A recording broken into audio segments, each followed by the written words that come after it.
What's going on, guys? This is Frank from Texas Cigar Society and for Stogie Society podcast. And today is episode 57. And our special guest is John Simons from Warfighter Tobacco. And we are all going to be smoking and sampling and reviewing the night shift. I'm not reviewing it because Okay, well, I don't because I don't want to be held accountable for anything.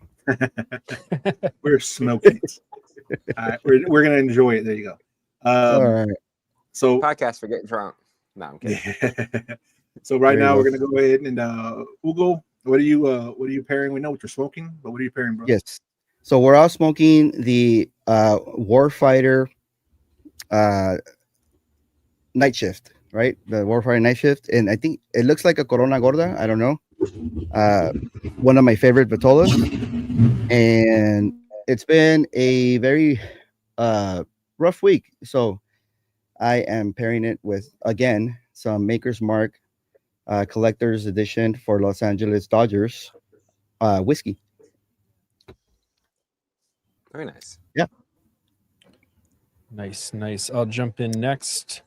I've got the Warfighter night shift and the finest Kirkland Italian sparkling water to pair this There evening. we go. Very good start on this cigar, I'll just say so far. Mm-hmm. Yeah, I'll mirror that. Very great start on this cigar. Plus, I've worked night shift for many years before my current job, and so I'd rather smoke it than work it. But There you go. I'm pairing it with the Amador Whiskey Company. This is finished in Chardonnay barrels. It's okay. I think I like cherry cask better, but I'm finishing that bottle, and I got some Kirkland's best sparkling water as well. Right on. I'm smoking a Warfighter night shift as well. And I'm pairing it with some water mixed with Ultima electrolytes. I was gonna say, is that a fire extinguisher? What do you need that No, for? it's so it's a nonprofit. Well, it's a bottle for a nonprofit that I do a lot of stuff with called Warfighter Scuba. Similar name, but has nothing to do with the tobacco company. And this is just one of their. It's scuba dive related, so everything in the scuba industry is red. You know what I mean? Mm-hmm. But yeah, Well, it does look like a fire extinguisher. let me just tell you, today's gonna be your lucky day because one of our co-hosts, I'm not gonna say who, but he's in the top right. He is a professional deep sea diving, scuba diving, SOB. That's awesome. Yeah. Steven. Might have spent some years doing that. Yeah. That's great. It's But yeah, it's definitely something we could talk about. yeah, I was gonna say yeah. there's not a lot of guys that I meet that are avid scuba divers in this industry. Some, just not a lot. Yeah, rescue certified and all of that. So Nice. That's awesome. yeah, it's Yeah, definitely we can definitely go been- down that rabbit hole if you want. I would love that. It's been a passion of mine for a lot of years. So You're welcome, Yeah. Steven. yes. And Can y'all Frank, what answer do real you got? quick? Oh, What's that? I was Go gonna ahead. say before we get off that, can y'all answer real quick? Why is everything in the scuba diving world red? Is it just the easiest color to see underwater, or The dive flag is red with a white like slash mark through it, and people just took that and ran with it. Like all my okay, it's a gear is, marketing. yeah, all my gear is black and orange or black and like fluorescent yellow, just because the deeper you go, the more color you lose. So when I'm teaching, the brighter stuff that I have, the easier it is for students to see where I'm at. Mhm. Okay. But yeah, I mean, red is like one of the first colors that disappears. So I don't know why they use it so much. Oh, okay. Yeah. All right, sorry, Frank. I'm- Go ahead. You're good. And also I'm pairing I got a double old fashioned, as you can see by the giant glass. And I did a little bit of a deep eddy lemon. And then of course you just gotta finish off with water. And of course the night shift. I thought he was going to pull another drink. I was like, geez.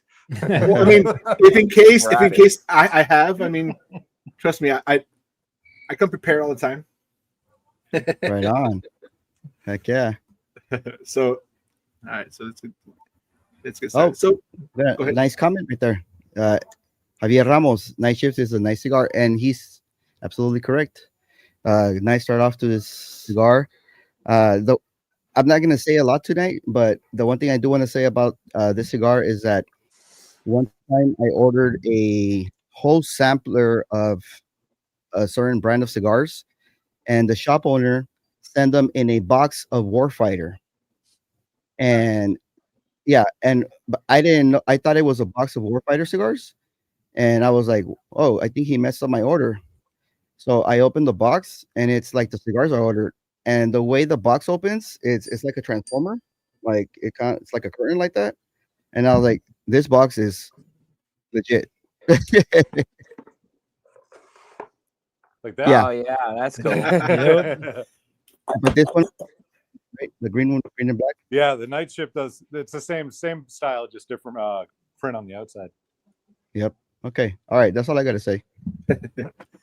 All right, John. So just let's get started with this. So, how did Warfighters get started, man? How did this company come to start, come to light? So we started in 2016. So next year is actually going to be 10 years for us. Nice, Wow. congrats. Congratulations. Yeah, it's pretty cool. Yeah. We have a nice. delicious cigar, 10-year anniversary cigar coming out next year as well. That's I'm really exciting. excited for Nice. that one. But no, so we started, I'll back up to 2015. We were looking for a product to supplement the gun store, and we sold cigars retail. Gun guys are cigar guys, kind of, and guns are kind of like this. It's like feast or famine. It's not like a consistent business. And so we're sitting out there smoking cigars, and we're like, "Oh shit, why don't we do this?" Like, "Oh, it's cigars. It's regulated, And so it took until SHOT Show and a couple whiskeys out there, and then we decided, you know what? Yeah, this is gonna be a thing. So the first business meeting was like, okay, cool. Anybody know where to get cigars? So we learned a lot in the beginning years. We ended up, getting a connection with the Placencia factory, and all of our early production was done through them. We got a chance to sit down and kind of tell them our story and our vision for what we wanted to do, and they were like, "Yeah, this is awesome. Let's go." So they did all of our production up until right before COVID in 2020. So the beginning of 2020, we switched factories to Tabacalera Carreras, and we've been with them ever since, and it's been absolutely awesome.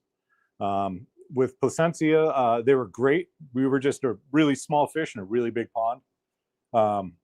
They can roll, I think their capacity is something like 300,000 cigars a day, between all their locations and everything. And that's like, wow.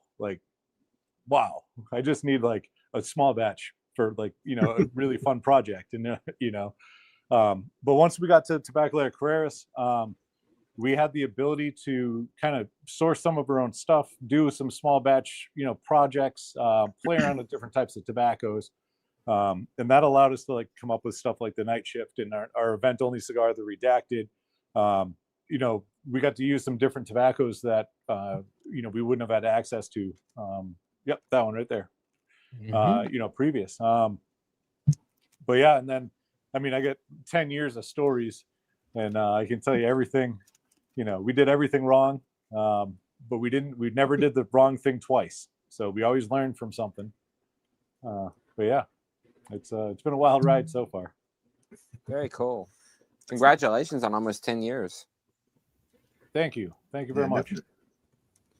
So what was the moment when y'all realized that, hey, Warfighters could be a legit brand and could really make waves in the cigar industry? It was kind of early on. It was about year 2 or 3. We realized that the more work that we put in, the better it was getting. And I think for me, one of the things that kind of, helped move that forward is we went to PCA, and I think it was that 3rd year, and we're walking in, not even on the show floor yet. We're getting ready to go in early in the morning. And we walk up to a group of people that were standing, hanging around smoking cigars outside. And we walked up, and they're like, "Oh, it's the Warfighter boys." And I was like, "Holy shit. Somebody recognized us." I'm like, "Okay, this is weird, And then we had a really good show that year, and I was just like, wow, like we can, we're doing this. That's awesome. Very nice. Yeah. Yeah, I met So- Scott at PCA in this year, 2025, Yeah. and got to check out your booth and see what you're working on. And it was really exciting to meet you guys there. PCA is a lot of fun. It's really cool to be able to talk to that many people in one space in a matter of like 3 days. You know Yeah. what I mean? Like half of me wishes it was like a week or 10 days long. And then the other half is like, man, 4 days is too much, It's a lot of work for sure. It definitely is, but it's a lot of fun. Yeah. And there's nowhere else that you can network and talk with that many people, from one industry at the same time. Right. Yeah, it's an amazing event. And yeah, I went for my first one this year. And so it was absolutely eye-opening. You kind of lucked out too, because they did it right in New Orleans. Yeah. Were you there for that pre-party in that little park area outside? Yep. Oh, yeah. I told the guys, talked to the guys from PCA after that. I'm like, guys, you need to do this every night. Like, screw having a meeting spot at a bar somewhere downtown. Like, this is amazing. Like, it was perfect weather too. Yeah, you're right. That would have been so much better to have something like that, even if it wasn't as nice as the first night, like to have something like that each night, as opposed to having the two separate venues. Right. Where you're kind of disjointed. There's something going on over here. There's another thing over there. The group's split up. Yeah. Hopefully we'll see what they do 2026. Yeah. The Smoking City. Yeah, Ron and Frank House of Cigar.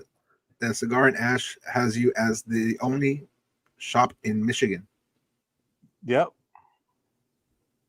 It's Nice. And they moved some cigars up there. It's crazy. They don't even have a lounge. I don't know if you guys know anything about Frankenmuth, Michigan or not, but it's like the Christmas capital of the world. Oh, nice. Sounds like it. They have this massive like Christmas stores, and like it's pretty cool. But we went up there, we did a cigar event at Frankenmuth, and they took us out to like the dirt track races, and I mean they rolled out the red carpet for us. It was awesome. It's a great little shop up there. That's amazing. Santa needs his cigars, huh? There you go. Plus, Frankenmuth sounds like 2 out of 3 of the gifts that the wise men gave Jesus. Right? Right? Like added together, right? I have a quick question about this cigar we're smoking. Yep. Where did Night Shift as a name come from? Because, like I said, I worked night shift for many years myself, so I was just curious the origins of that. Kind of the same thing. Being in the military, we spent a lot of time, under that green glow of night vision. The majority of our operations that we ran, we did at night. It gives the military a huge advantage. We can see, they can't. Well, today's day and age, a lot of things have changed, but 20 years ago is a little bit different. So we kind of wanted to pay homage to that, that part of our lives, and the people that do that outside of the military as well. I know after I got out, I worked nights. I was bartending for a while, working in the restaurant industry and stuff. So my schedule is completely reversed. I'd get home at 3, 4, 5 o'clock in the morning. I'd wake up at 4 or 5 in the afternoon. It was interesting, but there's a lot of people that work that night shift. And then the cool part about a lot of the guys that work night shift, whether they're allowed to or not, most of them smoke cigars while they're working. I did that. Yep. My lunch break was supposed to be 30 minutes. A Robusto would take me like 55 minutes. And I would just be like, hey, you know me. I'll stay late if I need to. Right. Yeah. Yeah. But So that's where the little candela ring, that's kind of the, green glow of the night vision. Yeah. And then That's also really, I wanted to talk about that. That's really cool. You put that on there. and I guess the logo also has the dude with the night vision goggles, right? Yeah. The quad nods on the back. Yep. I like that. And then right in the middle, we have a rifle with a green laser, like an IR laser. Oh yeah. Yeah. Oh yeah, if you could miss that if you're not really paying attention. Yep. That's pretty cool. Right there. Yeah. No, that's a really cool homage, because When I was working night shift, one thing that, I wasn't in the military or anything. I was just working a standard, blue collar job. But night shift workers a lot of times feel overlooked, Right. as far as because they're operating on a world that's about 45% less populated. As far as you can do the same stuff, but there's way less people in the drive-through if you're going on your lunch break, all that stuff. But yeah, so it's kind of cool to have a cigar named Night Shift and kind of feel like you got something to smoke on your night shift job if you are. And it's funny too. We heard there was a couple of people told us this, and we kind of heard through the rumor mill that you're not really supposed to put green on a band on a cigar. I don't know if you guys have ever heard that or not, but if you look around a humidor, you don't really see a lot. And I guess this was kind of more of a back in the day type thing. But to brand that cigar, especially with the mindset that we had behind it, green was the only color we could use. That makes sense. Yeah, definitely. So, how did your military background shape the brand's identity? Are both you and Scott military? Yep. So we're all of us military, including Dave and Justin. Justin does all of our graphics and photography and media and all that stuff. Dave does all our operations. But yeah, all of us were military. The brand is Warfighter Tobacco Company. The I don't know, kind of image that we were looking for with the company was that warfighter, that guy that he's going to put his name on that line. He's going to do the things that people don't want to do. And then what we realized is a warfighter isn't just somebody that joined the military. You look around at the people that just do the right thing, that look out for other people, law enforcement, first responders, all those people can fall into that same category.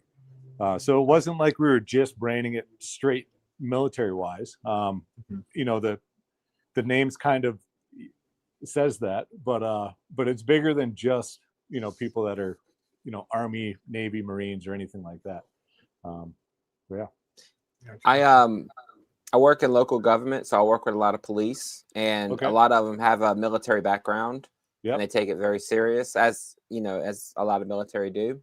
And so, yeah, it's a very appropriate, that they would like it as well. Right. Yeah. But yeah, we do lean a little bit into the military themes. Our field line of cigars, we do have the calibers on them: 5.56 field, 7.62 field, and 50 cal field. Our Garrison line is the Garrison Corojo, Garrison Rosado, and Garrison Oscuro Maduro, which also, comes military side, the field and Garrison. The field side is a little bit lighter in strength. By design, you don't want a guy sitting behind a machine gun getting a nicotine buzz. The Garrison line is a little bit bolder, bigger flavors. And then we came out like the Night Shift. Doesn't fall into either one of those lines. It's just kind of a standalone cigar. All the field and Garrisons, they come out in multiple different sizes. So right now we have Robusto, Toro, 660, Corona, Lancero, and then we have a cigar called a Minuteman, which is a 4x44. We sell those in a 5-pack, little dog walker type cigars. All long filler. Night Shift only has one size, 6x50. Our dumpster fire, that our version of a Cuban sandwich, that's also a 6x50. And then we have a Victory cigar, which we're almost out of. I think we literally have like 18 or 20 cigars left of our 4th edition. And then we'll be switching to our 5th edition. And how that works is we keep the same blend. It's always going to be the same size, a 6x54. We just changed the vitola, the shape of the cigar. And then we changed the box and, the packaging and stuff like that. But those are small batch Brazilian Matafina wrapper, Nicaraguan binder filler. So we make them based on the quantity of that Brazilian Matafina we can get and the quality that we want. And that's the one that comes in that little coffin, right? The 4th edition comes in the coffin. You know what? They're in my humidor, and that's way over there. You're good. You're good. So just the 4th edition of the Victory came in the coffin. So the 5th edition won't be in a coffin, and then the ones prior to that won't either. We kind of wanted to show off some of the capabilities that we could do with the coffins. Sometimes when you get a cigar with a coffin, you open the lid and then you gotta like flip it upside down and like beat the thing to get the cigar out. When we designed our coffins, they actually had a little foot on it, so when you open the lid, it lifted the cigar and it kind of presented the cigar to you, so that way you didn't have to beat it up trying to get the cigar out. Yeah, I love that because I can't stand a coffin. It doesn't do anything. Like I appreciate that it's a tight fit and it keeps the cigar protected, but like, yeah, but present it to me. Yeah. Right. Hey, John, just a quick little segue here. You're talking about calibers and guns and stuff like that, and that just really gets me so in the mood. What do you think about the AR-47 caliber rifle? The AR-47, like a 7.62 by 39 AR rail on top. Yes, sir. Yes, sir. Okay. So 7.62 by 39, and I'll probably start a little fight in the comments here, is a less accurate round than the 5.56. It does have a little bit more energy, but it is not as accurate, just by design. For the people that don't know, can you tell them in what rifle is the 7.39 by 7.62 by 39? It's traditionally that round started. Well, I don't know if it started or not, but traditionally it comes with it out of an AK-47. Yes, sir. Oh, those are notoriously bad at controlling. Yeah, right? well, so there's a lot more than just the caliber that goes into effect of why they're not, accurate per se. Obviously, they do the job. It's one of the most produced firearms in the world, and almost every country except for the United States uses it. Well, there's a couple others too. Well, no, I mean they're easy to make. It's stamped metal and they're cheap. You know what I mean? They work in sand and mud and everything. Russia, China, there's a handful of countries that just mass produce these things. I mean, by the millions, but they're not accurate. I mean, they are, but they could be better. In terms of accuracy, they're about a 4 MOA gun. Oh, wait! Uh-oh. What the hell? Your mic. We lost you. We lost your audio. Did your mic mute? Hold on. Let's see. Go, go, go, go, go, go. While we're working on that, let's give a shout out to our Stogie Society sponsor, Luxury Cigar Club. Check them out. We're still running that first time 15 for 15% off your initial order. Check them out. Awesome. Sorry, guys. You're good. Difficulties. So you were saying mass produced, very inaccurate. Yeah. See, I was talking about guns and they mute my mic. They're on to us. Yeah. They're watching. They're watching. No, so they are mass produced. But they work. But there are, like, the AR-15 platform is a much more accurate platform. It shoots a smaller bullet, a little bit faster. But it has a lot better accuracy. Like an AK platform roughly is like a 3 to 4 MOA gun, meaning at 100 yards, it'll shoot a group about 3 to 4 inches. I have some ARs that I'll shoot a group about a half to 3/4 of an inch. Mm-hmm. So at 100 yards, it is what it is. But at 500 yards, that 3 to 4 inch group is now this big, where that 3/4 inch group is now like this big. So at distance, the AR is going to be drastically better at hitting something than an AK platform. Now they're both NATO. Well, the AR-15s and 5.56 is NATO round. The 7.62 by 39, you can find it literally in any country in the world. Yeah. So is one better than the other? They both serve their purposes. I prefer an AR over an AK, but AKs do hold a special place in my heart. I really like them. You said, NATO. Can you tell the viewers what NATO means? NATO is an organization, a group of countries that came together to kind of have a treaty to protect themselves. In the process of doing that, they kind of not really regulated certain things, but so like the 5.56 by 45 millimeter round is a NATO round, and that is very common. You can find it in a whole lot of countries across the world. So they kind of standardized some things to make it, easier for other countries to work with other countries. Awesome. There was a question going back to the Wait, we're done talking about rifles? Okay, I can talk about rifles all night. There you go. Okay. We'll go to this other question in a bit. What's the best pairing to shoot with a AR-15 or M16? I'm going to go with our 5.56 field because we have an M4 sitting on it. So on the boxes on our field lines, the 5.56, we have an M4, and then we have an M249, which is it's called a SAW, squad automatic weapon that shoots a 5.56. On a 7.62 box, we have an M24, which is a sniper rifle that shoots a 7.62 caliber round, and the M240 Bravo, which also shoots that same. And on the 50 cal field box, we have a Barrett and an M2.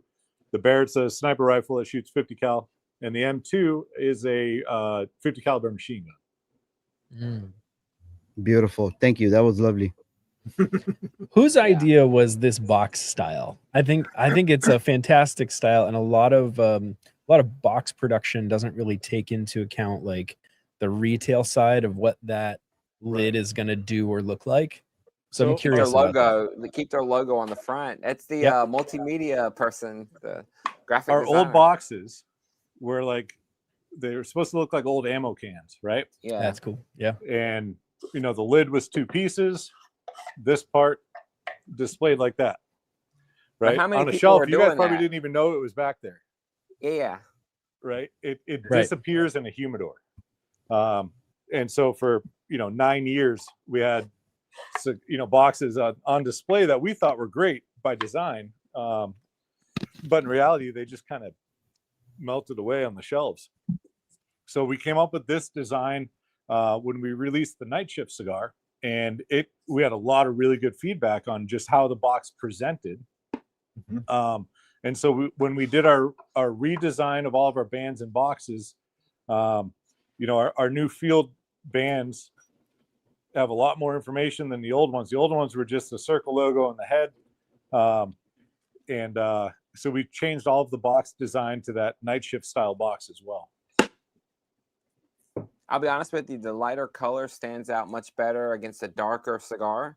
And also, I don't know how many people would take your original box home, and then take that second half of the cap and shove it into the place it should be. You're right. Yep. I mean, like, so, yeah. and a lot of brick and mortars.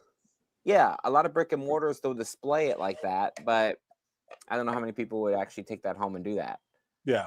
Yep. So good on whoever decided it's time to change it. It was a collective. It was a long time coming, but we spent months sitting in our conference room, our podcast room, going over and over and over everything. And then actually, this is an early box too, because so on the bottom we have the size and we have the quantity, but on the front we don't have it. So when they're all stacked up on a shelf, you have no idea what size cigar it is. So as soon as we got the first shipment in, we stacked them all up in the humidor, and I was like, oh shit. Immediately called the factory. Hey, I need you guys to add this on the next run of boxes. I'll be right back, guys. Go ahead, man. Go ahead. Do what you gotta do. Well, so real quick, guys, while we're doing this, don't forget to put the hashtag Warfighter. We're doing 2 giveaways. John and Scott were kind enough to send us a 5-pack of the Warfighter, the Night Shift, and it comes with stickers and all this good stuff. And recently, I met John at a Cut and Light event, and I bought some cigars, and I'm doing my own giveaway. So I'm doing nice. some of the Garrison line, one field 5.56, and the redacted cigar. Even though I was kind of afraid that John might not be okay with me giving the redacted, but the whole point of that cigar is to get people to smoke it, and if they're getting it through you, awesome.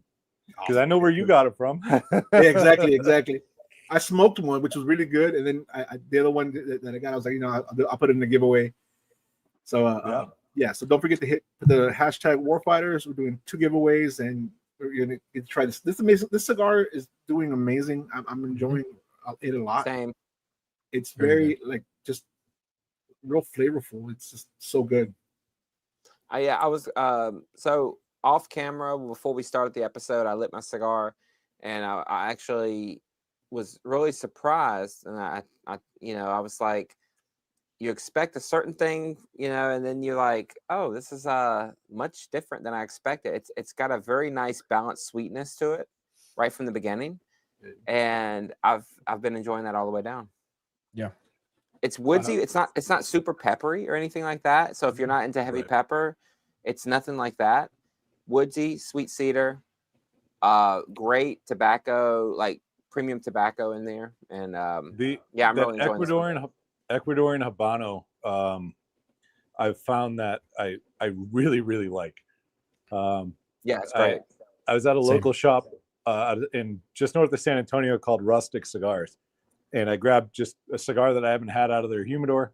And I'm sitting out back and I'm smoking. I'm like, man, I really like this. So I got on their website, looked it up to see what their blend was. Ecuadorian Habano wrapper. And I'm like, that's why I like it. Yep. Is it true that the Ecuador Habano wrapper is probably one of the most easy to get wrappers? Like there's a lot of supply of it? I mean, I'm not going to say no. I don't believe that it's one that's difficult to get. I just don't think a lot of people use it as much as like Nicaraguan or Honduran or something like that. And you have right on the band Habano Escoro. Yeah, we spelled it wrong. You spelt it wrong? Is that? Yeah. Oh yeah, you did. Oh man, let's talk about that for a second. I didn't Who'd even you notice fire to that. get that on the band? So who got fired for that one? That went by all of us. Every single one of us looked at that band 1,000 times to make sure that something like that wasn't going to happen. And we looked and we looked and we looked. And then when we got the bands printed, almost all of them got shipped directly to the factory. And then we had like, I think 100 or 200 that we had shipped directly to us. We had to get some samples and displays ready and stuff like that. And so I remember they showed up and they were just, stacks in a little Ziploc bag. And I took it out and I was so excited and I looked at it and I'm like, no way. So I immediately went into Justin's office and I'm like, hey, I need you to pull up the proof that we approved. And he's like, okay. And he pulls it up and I was like, oh man. we all looked at it. We're like, yep, everything's good. Gave them a thumbs up and they went into print. I'm like, shit. Hey, perfect podcast. Stogie is misspelled in our podcast. It's spelled by design because we were afraid that the actual Stogie was taken. Yeah. But so it's by design. Ours is by design. See, ours is we too. appreciate it. There you go. Appreciate it. Exactly. Yeah, the double R. You're giving that role like Latino. You got to roll Habano, your R's, right? Habano Oscuro wrapper. Yeah. And there was another cigar that I had a while back. I was trying to remember it. I think it was called the Heroes Sport. Yep. That was our Mexican San Andreas blend. Yeah. And so I'm hoping to get that cigar released this year as well. Obviously the blend is already done. We just have to, finish all of our rebranding of the artwork and the boxes and all that kind of fun stuff. That was a really good cigar. I remember when it first came out, I bought it and it was such a good cigar. Mm-hmm. Yeah, we've had a lot of people ask for that cigar to come back, and I love it too. So yes, it will come back. Awesome! I can't wait for that. We just have to finish, redesigning everything for it. Nice. There was a question. I'm gonna go back to real quick. By Not Sweet Joe. He says, "What would be a good place to start to get introduced with Warfighters? Like what would you recommend?" Great question. My go-to cigar is our 762 Field Sumatra. Let me take it out so it's not all reflective. There we go. This guy right here. So when we blended this, it was whether it's the first cigar you've ever smoking, or you smoke, 5 cigars a day for 20 years. That cigar is packed with flavor. It just doesn't have that big nicotine strength on the back end, that punch.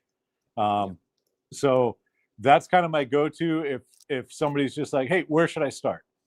If they get a little bit more information, like, I like more medium to full, or I like more full. I don't like pepper and spice, or I do like, then I can, kind of steer them in the right direction. But just a good, nice go-to cigar, our Sumatra is kind of where it's at. So that leads me to a question that I wrote down here. What was the first cigar that you guys blended that made you say, damn, this is it? So we came out, our Connecticut, our Sumatra, and our 50 cal Field Maduro were the first 3 that we did. And then we did the Corojo Rosado and Oscuro Maduro. And it was very shortly after those first ones. But yeah, those were, those original blends we came up with, 2016 for the Field, 2017 for the Garrison, I believe.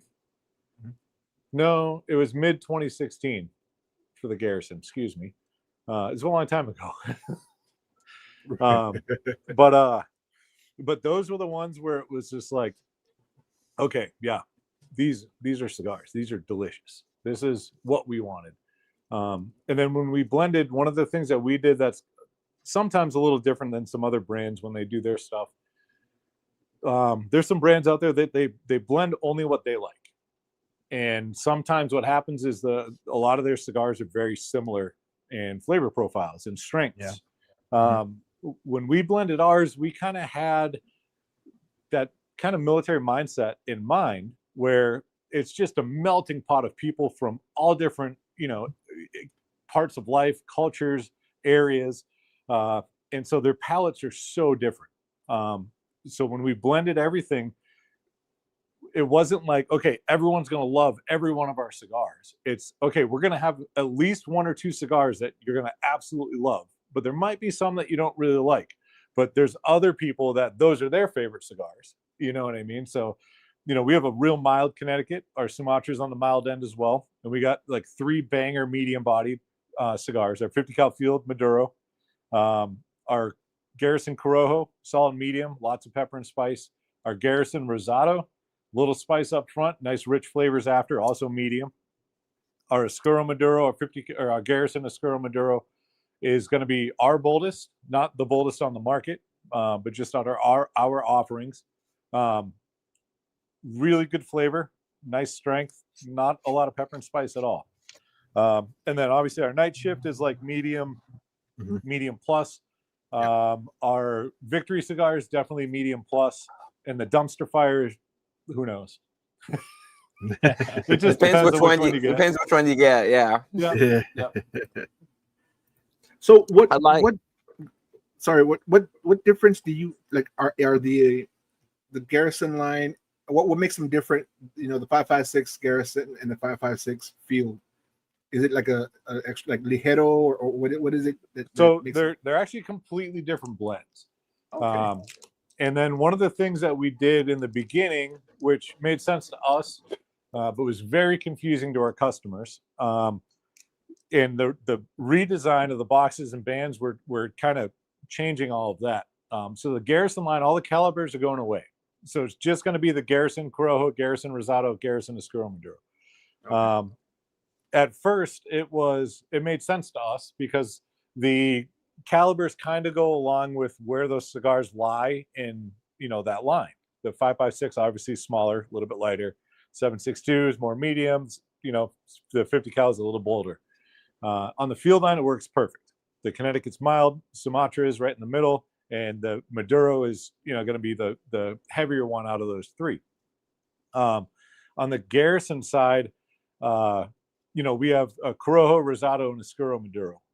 So if you get the 5.56 Field and then you get the Garrison Corojo and you put them next to each other, or you smoke them back to back or at the same time and try to see similarities and differences, very, very little similarities at all. There's no tobaccos in those cigars that are the same. Okay. flavor profile, strengths, all of it. It's all going to be drastically different through all the different cigars that we have. So then that's the reason why you're now going away from the calibers. You're just doing the actual. Yeah. blend, For us, the focus when we started and what made sense to us was the field line and the garrison line. The field line, you're in fatigues, you're in the woods, you're in the back 40, you're deployed overseas, whatever it is. You don't want a big nicotine bomb like I was saying earlier, so it's a little bit lighter. The garrison is when you're back, stateside, you're dressed up, you're going to a formal event. It doesn't matter. I get a nice bold cigar, I'm going to pair it with a nice whiskey or whatever. And so for us, it made perfect sense. And then we realized that the average smoker is just like one of the things that, and it still happens to this day, that I'll meet a guy and he's like, man, I really love your 762 cigar. And I'm like, oh, awesome. I'm like, which one, the Field or Garrison? And he's like, what? And I'm like, tan band or shiny band? He's like, and I'm like, hey, I appreciate that you like our cigars. Thank you very much. But so just to try to get rid of a little bit of that confusion is kind of why we kept the calibers on the field line, and then the garrisons are just the garrison by itself. And on the boxes and bands, it's a very distinct difference. The old stuff, it was real easy to get them confused. Gotcha. So now the blends never changed. We just changed the bands and the boxes. That's it.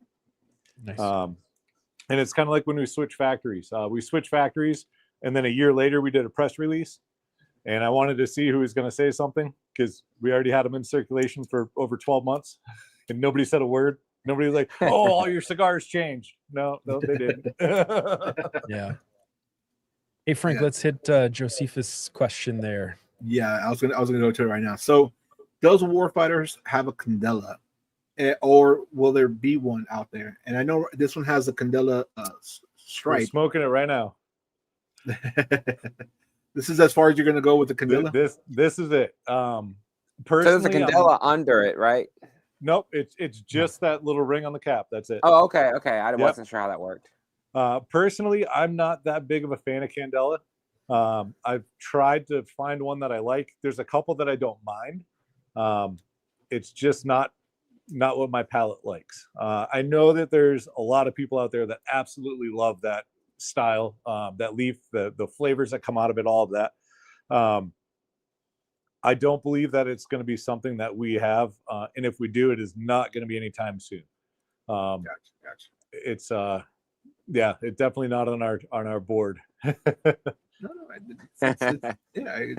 And because there are a lot of people that really do enjoy the Candelas, and for me they are like you said, they're hit or miss. It's very rare that I find a good Candela that I'm like, okay, I can see myself smoking the whole thing down. You know what I mean? Right. There's one. A friend of mine, he gave me two, and I can't even remember the name of it right now.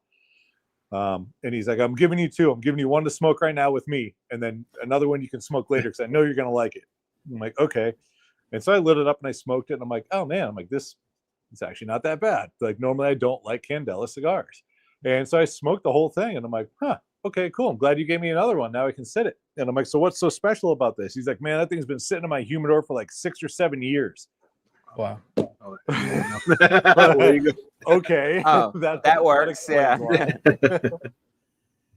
And so there's another question that Josephus has some good questions, by the way. Anyways, what cigar made you fall in love with the leaf? Ooh, I'm probably gonna go with our Sumatra. So that was one of the earlier blends that we had.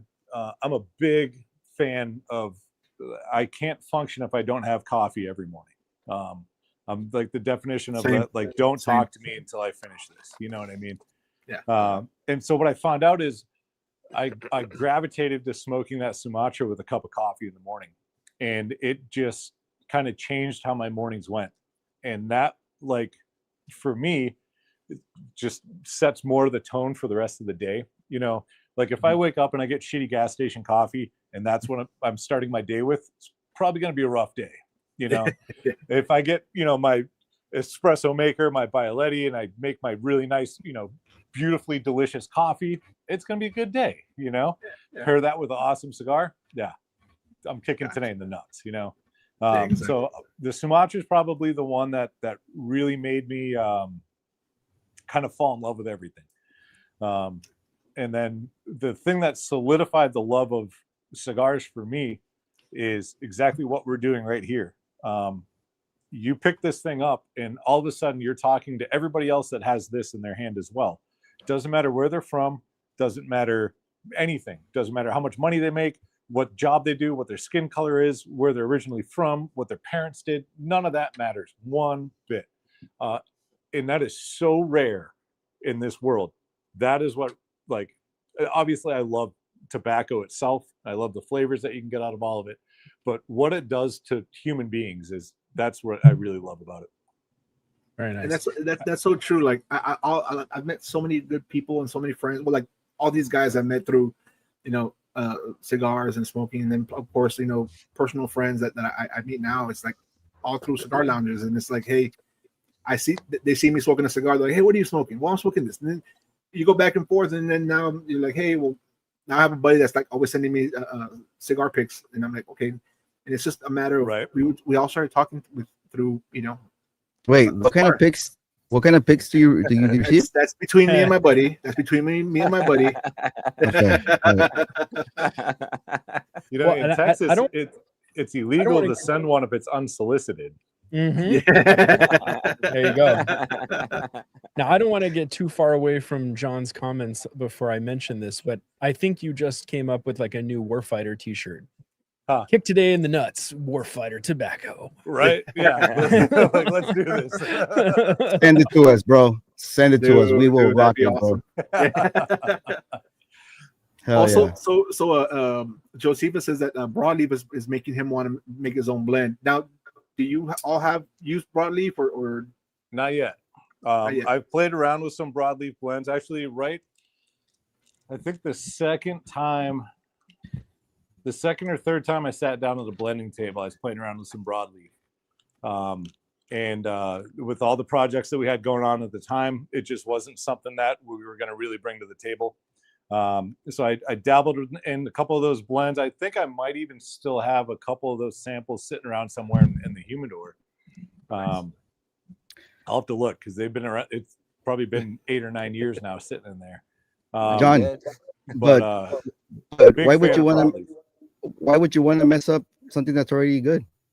Right? No, we're running with this one as long as. I mean, this cigar is good. Yeah, it's a great one. By the way, what was the Vitola on this? 6x50. Yep, 6x50. Perfect tour. This is a 6x50. Yep. Mm-hmm. It should be. Oh, okay. Unless you got that Cuban sandwich. I mean, it feels a little bit smaller. That's what she said. Maybe you have big hands. She's used to seeing bigger. I assure you, he doesn't. Steven, wow. Steven. All right, guys. Thank you for tuning in tonight. We appreciate your viewership. We just got canceled. We'll catch you guys next week. Oh my God, I'm blushing. Wow. Oh, I'm gonna mute myself now. Yeah, that's true. My favorite thing about cigars is the people, man. The people that you get to meet and talk to. Like, of course, like you and all the other brand owners we've had. It's just so much fun to like hear their stories. So thank you for joining us. We do appreciate that. Anytime. We're not done yet. I'm just midway. By the way, midway. Sorry, I'm back. Before I forget, we're running 2 giveaways today. So do you want to run the first one already? Because it's 7:20. Yeah, if you want to run the first one, we'll do the 5-pack, the one that I'm doing. Oh, yeah, thank you for not saying. Dude. Hey, thank you for not saying mines. You said that's mines. Who says mines, dude? That's a California thing. Hey. It's not a California thing. Well, he's from California too, so. John, I like you, bro. Chill. Yeah, I lived in Arizona for a while, and so we got all the California rejects.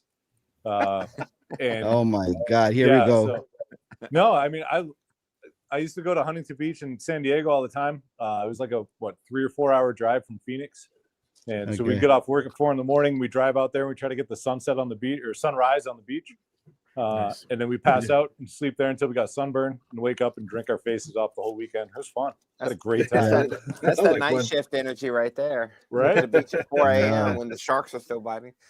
Yeah. Hey guys, there's a whole whopping 16 viewers on tonight's show live, and I have 10 entries to the giveaway. If you want to participate in the first giveaway, which is what, Frank? It's a 5-pack. It's the 3 of the Garrison line, which is the 7.62, 5.56, and the 50 cal. Then it's the 5.56. Can you bust a Havana White and show the cigars? Without Hold on, I the gotta- shiny. Without the condom on. There you go. What? Well, okay, all right. You know what? Hold on. There goes and there Bye, goes Randall. Randall. There goes Randall. We do. Hold Yeah, up. we knock Randall out quite often. By the way, just let's bring Randall. it back in. Let me know when that potty mouth is. Dude, I haven't drank anything in like 50 minutes. All right. All right. So it's the Field 5.56.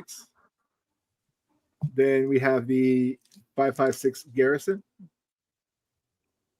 You can kind of see it. I think you can kind of see it. Can you There sound go. a little bit more excited about it, Frank? I mean, you're. I'm excited. Dude, I'm excited about this, man. It I doesn't mean, sound like it, I man. know. I wish I was smoking them, right? But this is a 50 cal. Give me some Epicurean smokes enthusiasm, bro. Come on, I know you All got right, it. guys. dude. So what we got here, we got some. This I dude don't will even know. bust it out. You know, okay, hold on. Stop. Do Arnold, please. Thank you. Oh God. All right, Let's here go. you Go do it. All right. Let's do Now this. I'm gonna get shy. Go. Come on, bro. Let's guys, fucking what do this. Make him the main square. Make Hey, him the main square. Randall, it's not your time to shine. Right, take No, it make him the easy. main square. Come on, No, guys. make him the Randall. main square. Right, okay, all Dude, right, get to the chopper now. Hurry, get down. Let's see. We What got do you got? What do you- we got the 7.62 Garrison line. It's great. It's a great cigar. Okay. Good cigar for you to smoke. We have Awesome. the 5.56 Garrison. Another good cigar. We have the 50 cal Garrison line. I think that's 50 cal. We have the 5.56 Field. And we have the Wait, slow down. redacted. Hey, slow down. Slow down. Hey, you don't tell Arnold to slow down, bro. Arnold. All right. How many cigars is that? It's 5. Yeah. So it's Awesome. the redacted. I'll just hold them all. Awesome. Thank Frank you should for just that lovely. always do the Arnold voice. Just always. The whole time. No. The Whole episode. Awesome. All right. So are we ready to give away some cigars or what? There's 12 entries. There is 16 people watching us. 4 people don't care about your brand. John, what do you got to say about that? Is it 4 people? Oh, hold on. Here, let me. You want to jump in or what? you want to participate too, bro? It might be us 4, dude. Oh, there's 13. Oh, we got 13. Dude, I'll jump in too. If John wins, I don't know what to do. No, you got to draw again. I know. I was Awesome. just All doing it right. for engagement. Oh, JD, oh yeah, JD participated. Okay, there's 14. Anybody else? Oh, Cigar Scope. Oh, we got one. We got one more. We got one more. 50, 55, we're going 55. Who to give me 10, 10, 10, 10, 25, 25. We got this beautiful colder here. Purebred, quarter horse. It'll buck you off. You'll eat your ass. Oh, I mean, What? Whoa! What? Whoa! Whoa. Whoa! Kick you in the nuts. Let me sign up. Then hold on. Kick you in the nuts. Out. I said a protected sex joke. He made a crude comment. 15. Ooh. This is where it all went downhill. All right, 15. I'm good with that. Here we go, baby. Let's go. Let's go. Let's go. Celesco. Jason. Josephus. Josephus. All right. Josephus I think he's number 1. That's great. That's good. Awesome. That's nice. That's awesome, Josephus. I'm glad he won. Congratulations, Josephus, man. Congratulations. That's good karma for the questions. Hell yeah, dude. Man. Very Now, nice. if I could just get the layout back. Okay, there we go. There we go. And by the way, guys, if you ever ask what the redacted is, John will look at you kind of with his mean mug. John has a mean mug. I highly doubt that. I smile too much. No, I I'm know. mad, I I know. still I know. smile. And by the way, John, we're not always this rowdy. And we apologize. Sorry if we're making you feel uncomfortable. No, not at all. Okay, awesome. You know, especially Steven, we can't get him to shut up ever. Yes. He just doesn't yes. shut up. Blabbermouth. You know. Yeah. Okay. All right, I'm sorry. Where were we at? I cut somebody off for the giveaway. I think it was Frank, No, we're Randall. Yeah, not Steven, because Steven, you know. No. He stays in, It's like you take somebody to a good restaurant, the food comes and then everybody's quiet because it's good. Like, Right. yeah, let's go. There you go. you guys gotta start asking cigar questions because I'm just gonna ask about ammo and guns.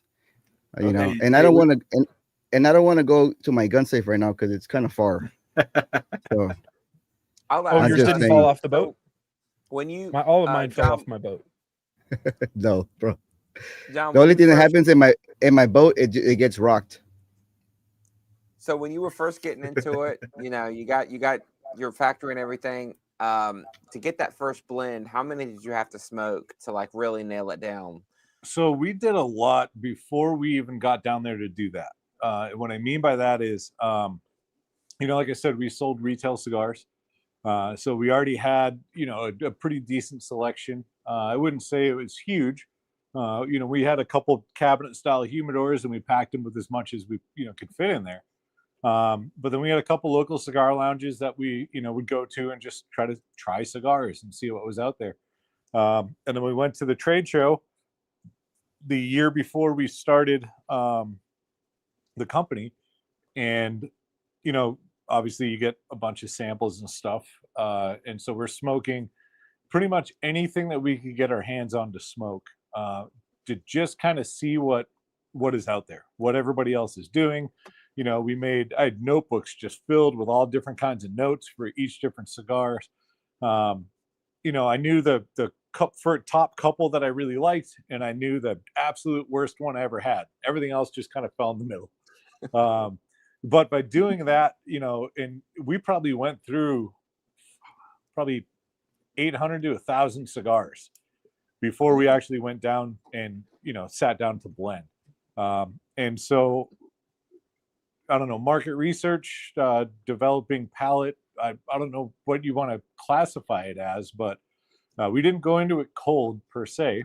So we had a rough idea of what we wanted those blends to kind of look like and a rough formula of what was in it. But at the time we were super new.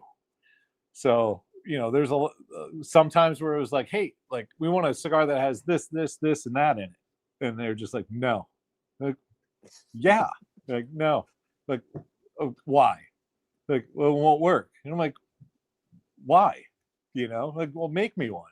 And they roll it. You just like, oh, okay, I get it. That doesn't work. And that's the difference between, somebody that has, a lifetime of experience in blending and working with tobacco, and then, us getting into it kind of new. And like, I know what it tastes like when I smoke it. Now it's a little bit different. Now I understand tobacco is a lot better. I look at them in different ways. But at the time it was just like, cool. Like, we want all this in the cigar. And they're just, okay, if you really want it, here, try it. You smoke it and you're like, oh, that's a dog turd. Okay, we don't want that, And so kind of like what you do in the military where, if you walk around, you act like you know everything. You don't know anything. Nothing's going to go right. Everything's going to be wrong. Your plan's going to go to shit. Nothing works. So you're always going to find somebody that's smarter than you or that knows more than you, and use them as a resource. And so when we were with Plasencia, we used, some of their blenders that would help us create some of the cigars. With Tabacalera Carreras, Gonzalo is the guy who runs the factory. He is the most knowledgeable person that I know when it comes to tobacco and all senses of it.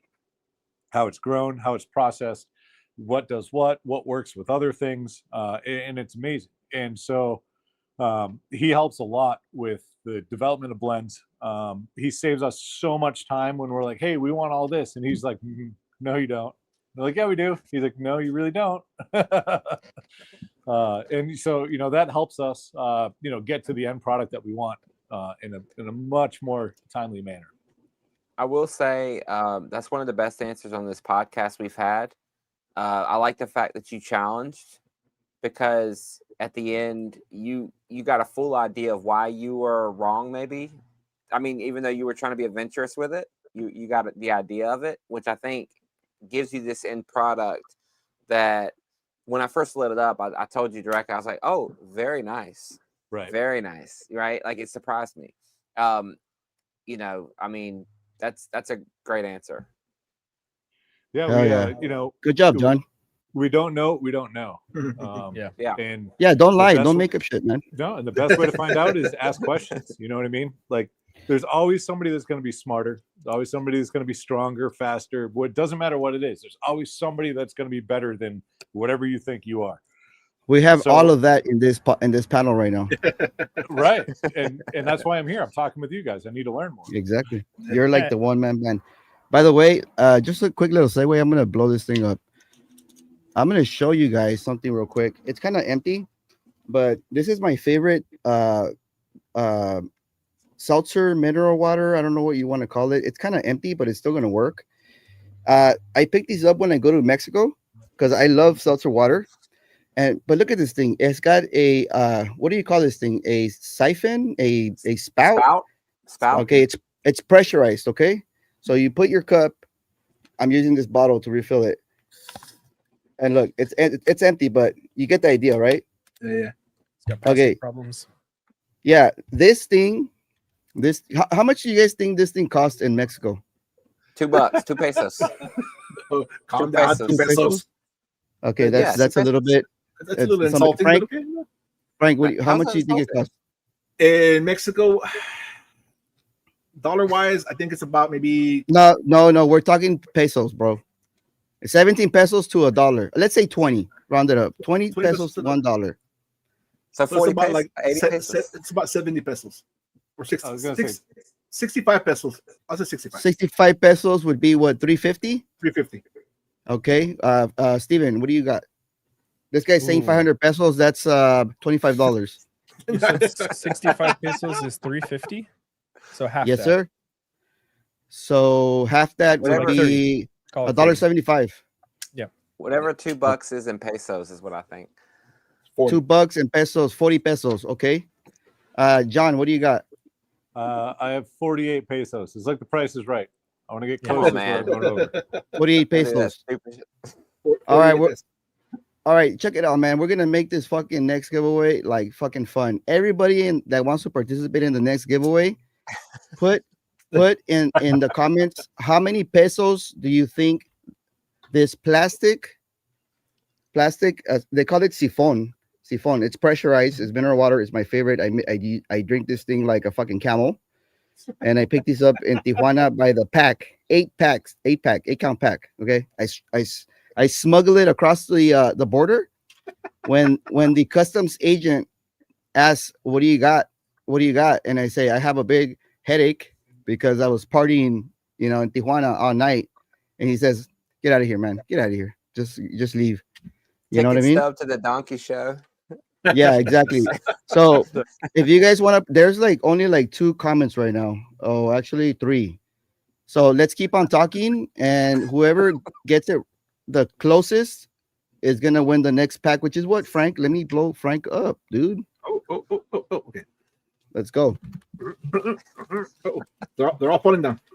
Let me take them out of the condom. Hey, Randall, Why- can you stop laughing, please? I'm gonna mute you, bro. Randall's All right, off the there we go. rails himself. So this is a 5-pack of this amazing night shift cigar. What Vitola is that? Is that the small Toro? Dude, they're one Vitola. Yeah. It literally feels like a 5.5 by 48, which would be a what, Steven? A Corona Gorda or a Corona Larga? I'm not going to entertain this. They come in one size. bro. I mean, I have big hands, so they probably look like a little smaller cigar, but it's a 6 by It says it on the 6 by EPC. 50. 6 Huh? by 50. They're 6 by 50. They're 6 by 50, and it's Yeah. a 5-pack. Beautiful. 5-pack. Thank you, Vanna White. All right, can you keep up with the comments now, bro, and continue the conversation? So we're gonna, yeah, thank you. Damn. Dude muted me. So was that a Muted me for segue laughing. into Sifon is our new sponsor or what? Dude, okay, why all right, not? You gonna All work right. on it? all right, hold up. For the people that don't know, this weekend I was in Guadalajara, Mexico, running some errands because I'm getting married in December. They call it And- running errands now, huh? Yes, running. John, I fucking love you, dude. Can you come back to California, please? Do me a favor, bro. Like, I need you right here next to me, bro.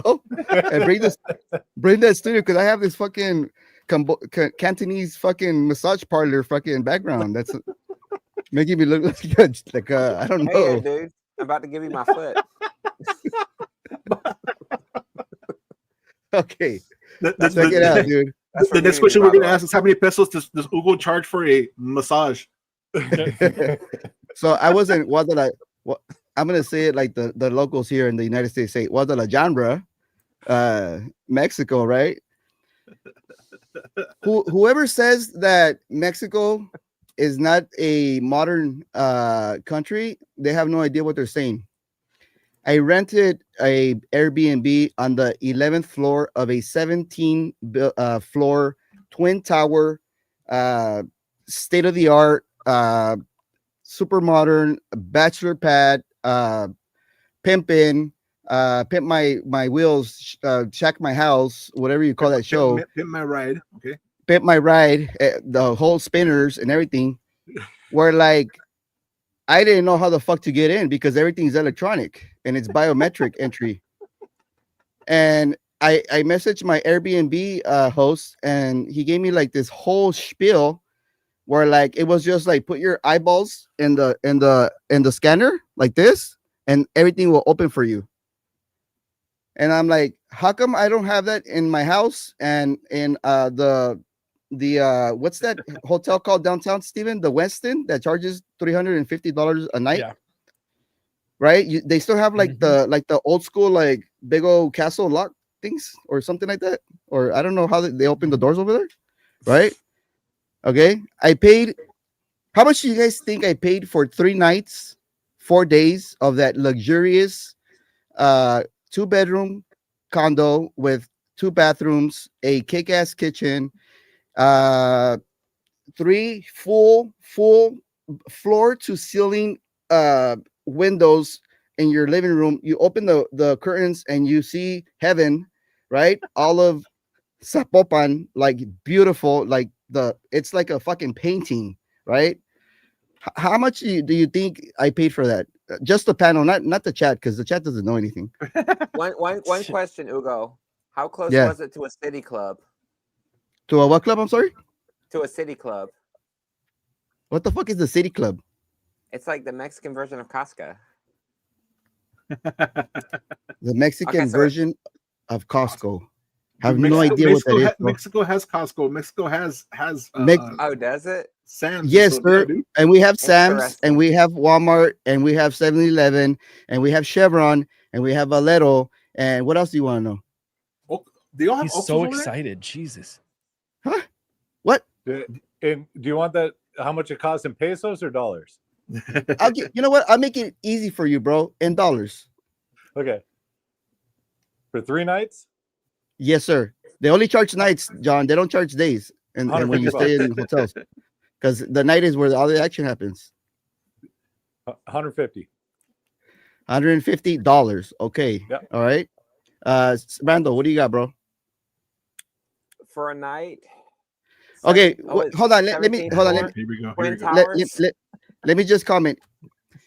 It would be equivalent to you renting a penthouse suite somewhere over here in downtown LA or fucking Manhattan or like San Diego. $200. $200.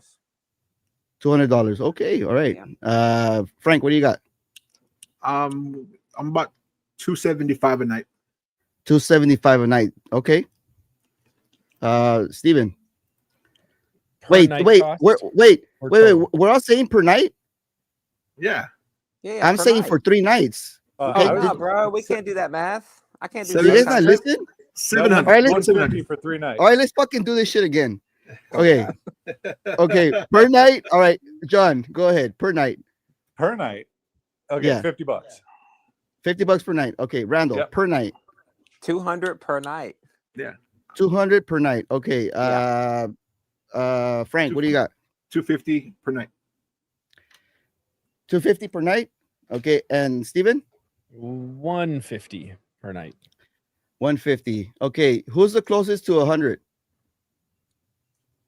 Probably Steven, right? No, Who's, John. somebody said 75, no? John? I did 50 a night. Oh, he didn't. Okay. So we're right And- in between. And you're right. And Randall said 200. Yeah. Yeah, so I'm out. This guy has no fucking idea what's going on in Guadalajara. Dude, I go to It's- South America, not Middle America. Boom. What? Boom. Dude, Middle that's like- America. That's like, the Central America. I go to South America where things are a lot more cheap when they have a super maxi.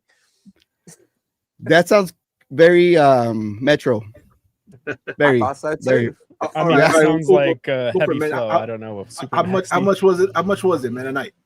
$100 a night. And I'm gonna look for the. Damn, that's pretty good. Okay, go ahead and go back to cigars, and I'm gonna look for pictures of it so you guys can see what I'm talking about. He's so excited. Jesus. I know. Our next sponsor is going to be the country of Mexico. No, man, By it's the gonna way. be Sifon. Sifon. I want to use this opportunity to and the country of remind Mexico. everybody. Have you guys ever been to Mexico City? Yes, sir. No. I went there for the first time 2 years ago. And so when I lived in Arizona, I went to a bunch of border towns. I've been down to Rocky Point a bunch, like the tourist places and stuff. And so 2 years ago, I went down to Mexico City and I had no expectations whatsoever. I'm like, yeah, okay, this will be fun. It's Mexico City, like whatever. 12 out of 10 recommend. Like in the area we went to the Roma Norte area. If you like good food, craft cocktails, all that kind of stuff, like that is the melting pot for amazing food.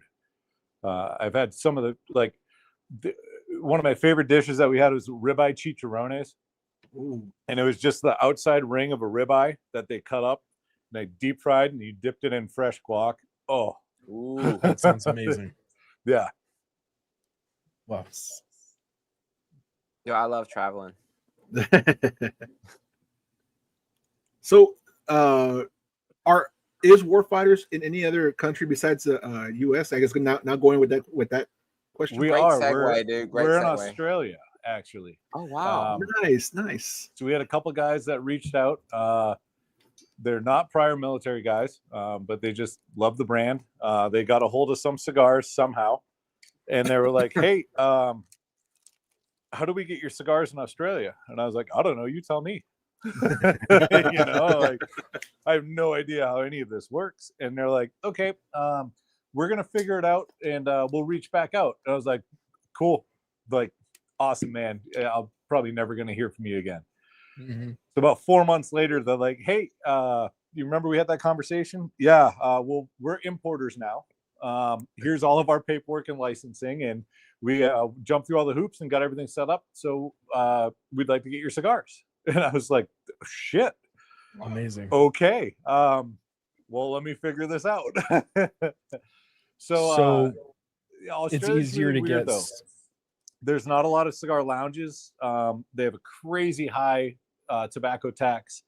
There's actually I like to call it a tobacco war going on between legit tobacco sales and black market sales. The black market side, I think, is winning, and the Australian government is doubling down on regulations. So it kind of sucks for the people that are doing it nice. Oh, that's nice. That is beautiful, dude. What Yeah. is considered black market? What is considered black market when you say that? in Australia? Unpaid smuggled tobacco. Taxes unpaid, and a lot of it has to do with cigarettes. That's a much bigger industry down there than premium cigars. Like one of our cigars that retails for $10 or $12 down there costs between $55 and $60. Yeah. Wow. It's insane. Like, and then the way that they regulate firearms and ammunition and all that, like if you want to go to the range and shoot 100 rounds and smoke 2 cigars, that's a $500 day. Yep. Yeah, it's Like, crazy. Blows my mind. And guys do it down there. I wouldn't say all the time, but enough. But yeah, so these boys jumped through the hoops and got everything done, and so they host like cigar nights and dinner pairings and all that kind of stuff. They have a website, and it's called the Garrison Supply Company. And I think they're actually you can look it up. I can't say their website, but it's Garrison Supply Company, and then the rest of it. They got a Facebook group. They have a podcast called the Garrison. I think it's the Garrison Podcast, the Garrison Supply Podcast on Spotify. Coolest thing ever, because they talk shit like all the rest of us that we do, except they have a badass Australian accent, and they use all these slang terms that I have no idea what it means. It's Nice. really fun. So every couple months we jump on like video calls and just talk, branding and what's new and all that kind of fun stuff. And I end up being stuck on these calls with these boys for like 2 hours just because we get sidetracked and we're talking about things they did down there and when they're coming to the States and all kinds of stuff. It's really fun. Dude, I love that story. He's like, John, how can we get your tobacco down here? And you're like, that's my question to you. How can we get your tobacco? Like, if you That was what I figure it was out. about. And then, but like I said, the craziest part is like 3 or 4 months later, they're like, hey, we're good. I was like, well, what? Let's do it. Yeah. Yeah. That's awesome. And so we've been doing that. We've been working with those boys for 3 or 4 years now, I think. But the hard part, like I was saying, there's not like, there's only a handful of actual cigar shops in the whole country. There's not many at all that you can actually smoke in because they have crazy laws down there. And it's really hard to even smoke in public, like on a patio at a place, at a bar or restaurant or something, because of all their anti-smoking laws. But yeah, they're finding a way. It's funny. Awesome. My sister recently, about a year ago, she moved to Australia, and they're by Sydney, and they're like, oh, we're gonna send you some stuff here, like some of their products, whatever, Vegemite, which I'm like, I'm not too sure about that, but anyways. Yeah. And I was like, well, since you're there, find out what the Cuban cigars. I'm like, well, if you're gonna send me stuff, and then they told me the price, and I'm like, no, I'm good. I don't need it. no. It's okay. Yeah, leave them there. Yeah, leave them all there. They're all good. Yeah. Yeah. More And likely it's to be insane. eaten by a shark than that this black sea storm. market Cuban trade is heavy into the or rather the black market cigar trade is heavy into the Cubans there.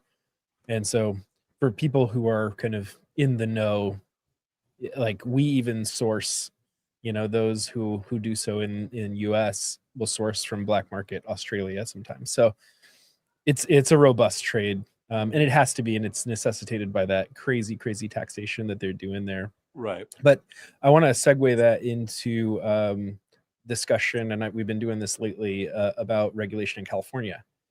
Oh, And so Jesus.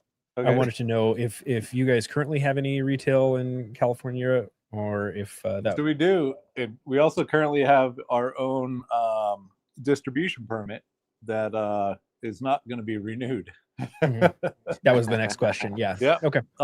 No. So I mathed everything out, and I mean, obviously, right now everything's still kind of up in the air because they got challenged in court, and so I don't know what their final rulings are going to be. But I have an idea of what they've already put out. It would cost us, I think, somewhere in that $10,000 to $12,000 range, just to get on the approved list. Like, I get that, and I'm probably going to be put on a list for saying this, but I get that in some states that we have to pay a bribe in order to have our product in that state. That's what it is. Yep. Now, the bribes that we're currently paying to the states that we have to do that in, I get it.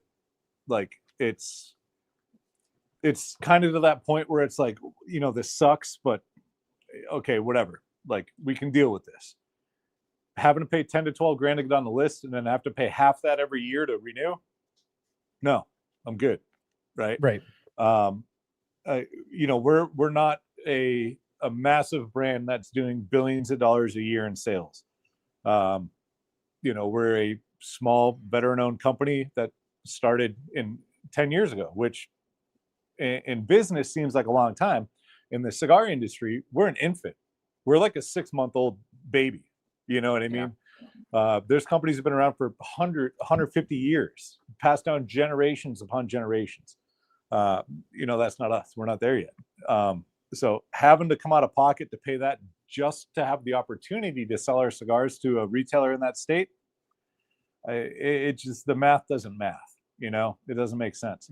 Mm-hmm. Down the road, if they figure it out, cool. But outside looking in, down the road, I think all it's going to do is decimate this industry in that state. They already have a very high tobacco tax. The cost of entry to get into California is already, up there. They're just making it even harder. I kind of understand the why. It just sucks that, like, on a federal level, cigars have their own premium hand-rolled cigars have their own definition, and they are exempt from a lot of the regulations that just kind of try to bulk everything together. Cigarettes, chew, vape, all that fun stuff. We kind of got separated on a federal side of it, and then California rolls around and was like, "Don't care." So I don't know, maybe down the road, if that plays into effect and the cost of entry isn't, as astronomical as they're quoting it right now, we can revisit that. But as of right now, that, having to pay to get our D license every year, and then paying, what is it? I think 56% tax right now. Yep. And then on top of that, now we got to pay another 10 to 12 grand. Like, no. Yeah, it doesn't make sense. And I Yeah. posted today on the Epicurean Smokes Instagram about the new update. As of today, the Attorney General is requesting dismissal of the lawsuit, saying that it's not even filed correctly. It's not the legal avenue for conducting this, and he wants the lawsuit thrown out. But remains to be seen what's going to happen, if it's even going to move forward, or if the judge is going to agree and dismiss. So we'll know, I think, in the next week or so, a little bit more about what that's going to look like. Yep. Steve Saka put a post out. It's probably weeks ago, maybe a month ago now. I don't even know how long. My life's been kind of a blur lately. And he described his viewpoint, his stance on it. And, he's not really a very outspoken gentleman at all. No, not at all. No, but his viewpoint, the everything that he said in that post, I was just like, man, I'm like, he just nailed it to a T. And I'm not even going to try to paraphrase or quote it. If the listeners out there have some time, they want to go back through Steve Saka's Facebook. It's on there. I mean, it's like this long. It's 4 or 5, maybe 10 paragraphs, and he goes in depth on the why, on his why behind it and things like that. And it was very, very, very well put. I believe there's a line in there that says, ultimately, I will not bend the knee. Yeah. And there's something in there talking about setting a precedent and, all that kind of stuff. And he doesn't want to be a part of that. Like, but yeah, like I respect his stance on that big time. Yeah. Hey, I don't mean to, cut off like this interesting topic about taxes and tariffs and shit like that, and California not allowing fun stuff. Do you guys want to do the next giveaway? I think it's time. Yeah. Okay, now my question is, do you guys want to run the sorting wheel, or do you want to go with the guess the price on the siphon thing?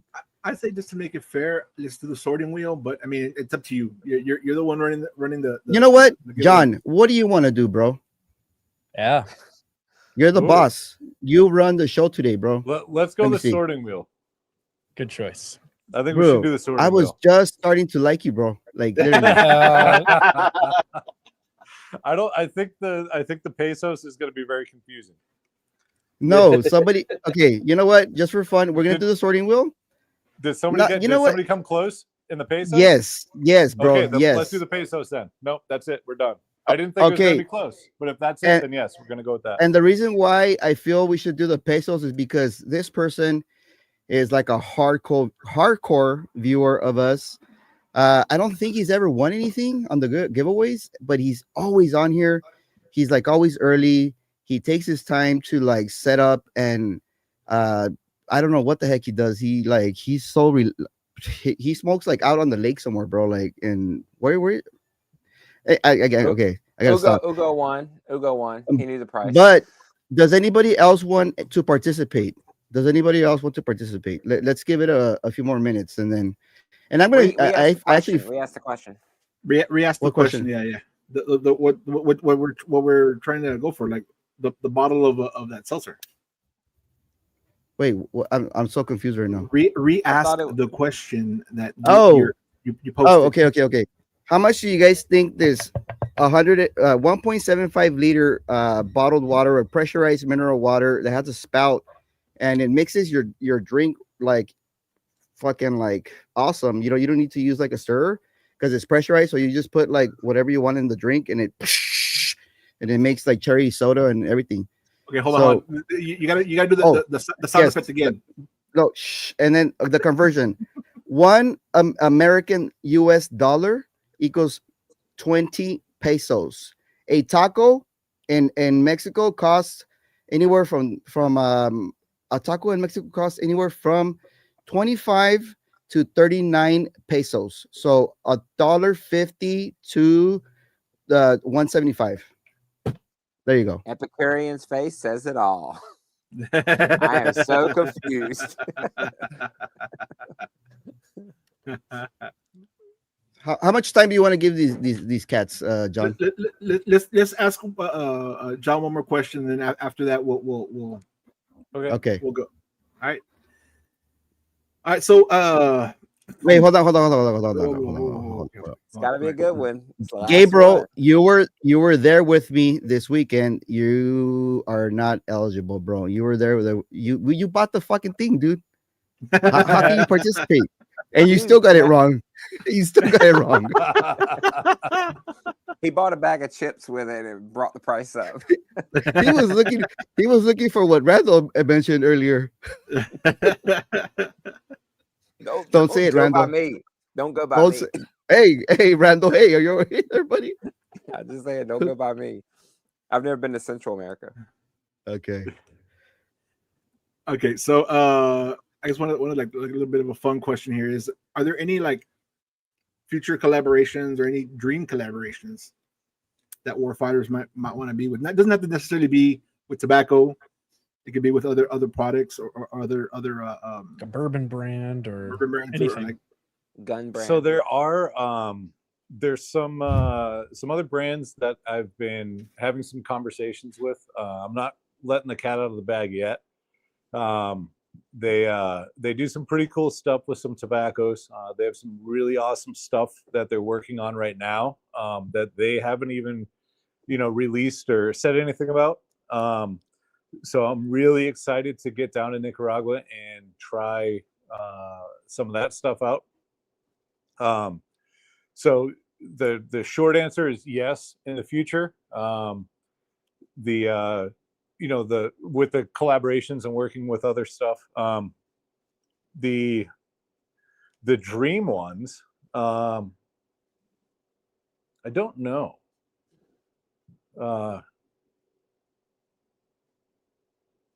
Can I get back to you on that? Because like I want to put some thought into it. You know what I mean? I don't just want to be like, oh yeah, let me go. I want to work with this guy and that guy. of course. It's a fun question that we like to ask. Because we love a lot of these collaborations because it's a cool thing to see when cigar brands and cigar they collab with stuff outside of cigars or even with other brands. It's always a fun thing and it's a cool thing. But I mean, you can get back with us. It's fine. I mean, we're Yeah. You know, there's a lot of guys that I really respect in this industry that, you know, some of them have been around for a while, a long time. Some of them, you know, they've been in it less than 20 years.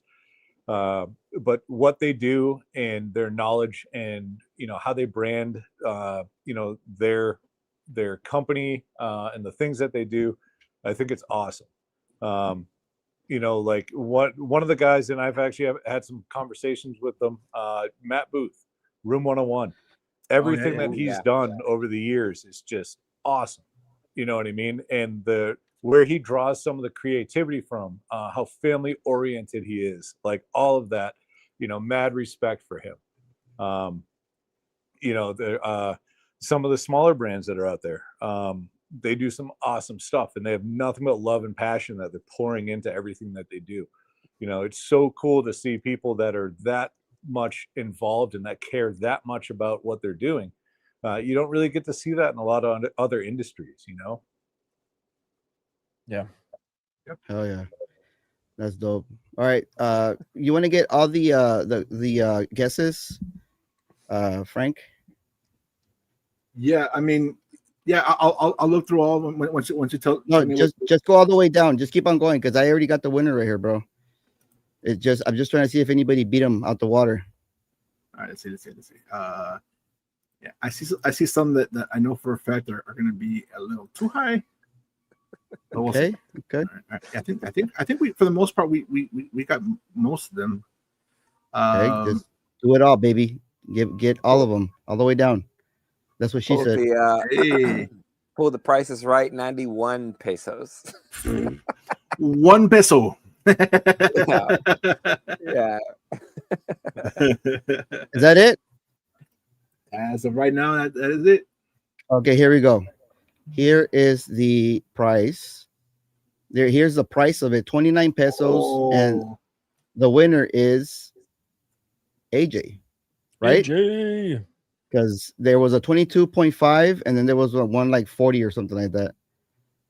So AJ, Nice. All right. $1. Okay, 29 pesos. How many American dollars is that, guys?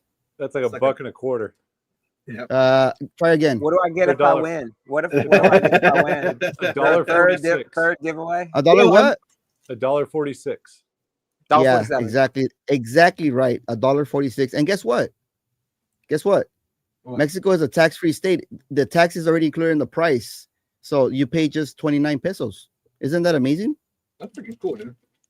Yeah, You so moving, AJ bro? What's going on? Was that Huh? Walmart? You That was moving? Walmart, right? What's going on? You're like so excited. That was Dude. Walmart.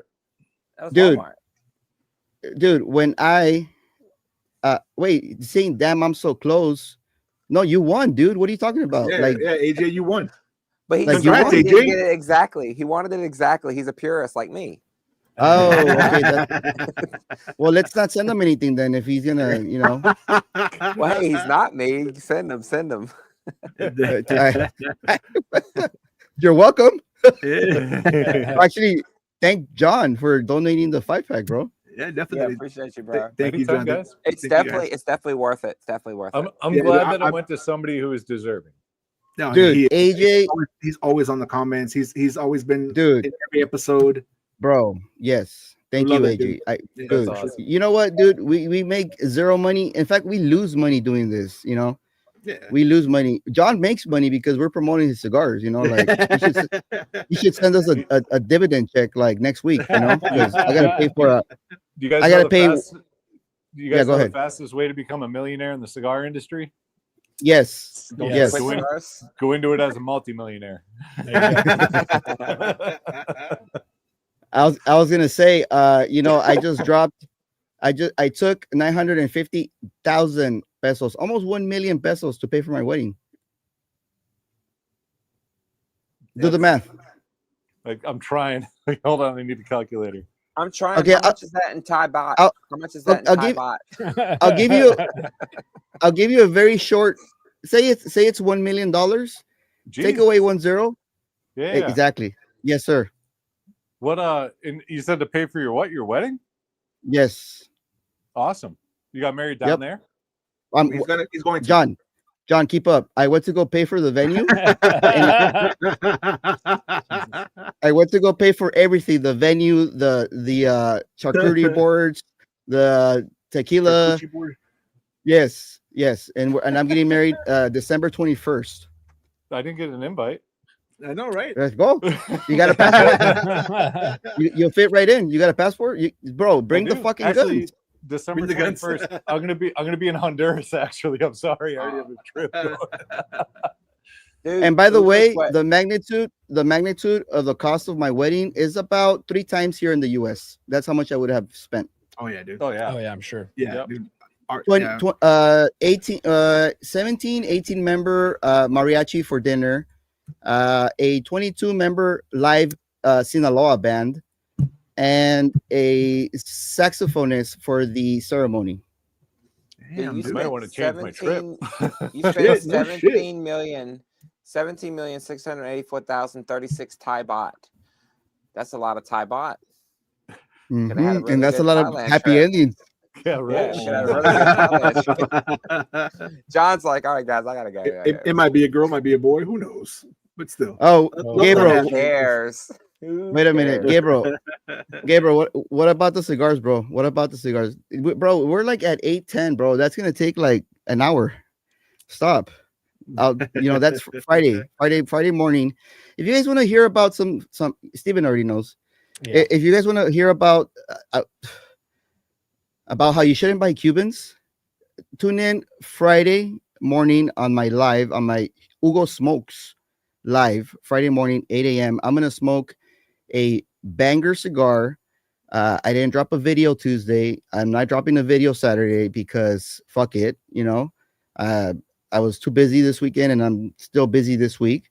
So I'm just gonna smoke a cigar live, like I always do on Friday mornings, and enjoy the shit out of it, And I'll tell you guys exactly what happened. And you know what, Gabriel, thank you, bro, for accompanying me on that fucking trip where we had a goddamn blast, bro.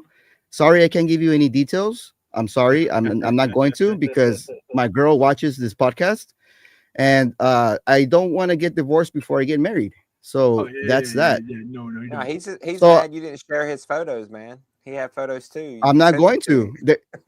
I'll tell you what, there was no cell phones allowed where we were at, because that's just the rule. Okay.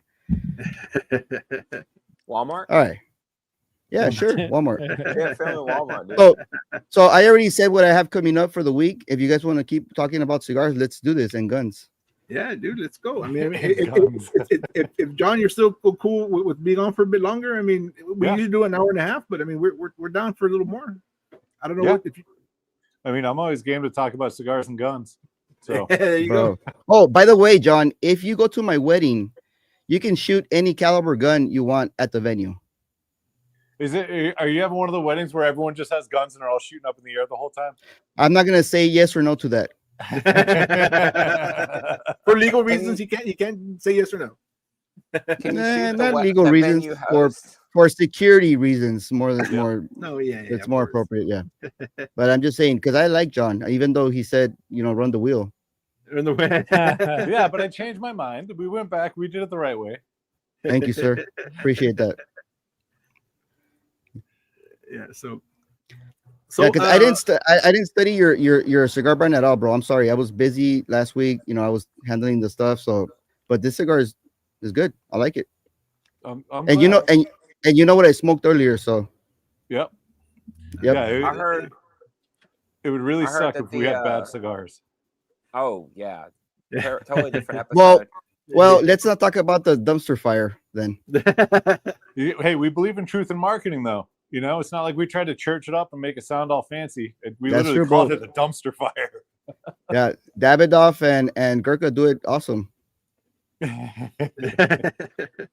Gurkha? Did you say Gurkha? Their marketing is fucking top notch, bro. Marketing. I thought you were talking about the cigar. I was like, wait, what? Oh, You said marketing. Marketing You is said- marketing is pretty good. Yeah. Earlier in the comments, somebody commented about a shop in Virginia called Historic Smoke. Oh yeah.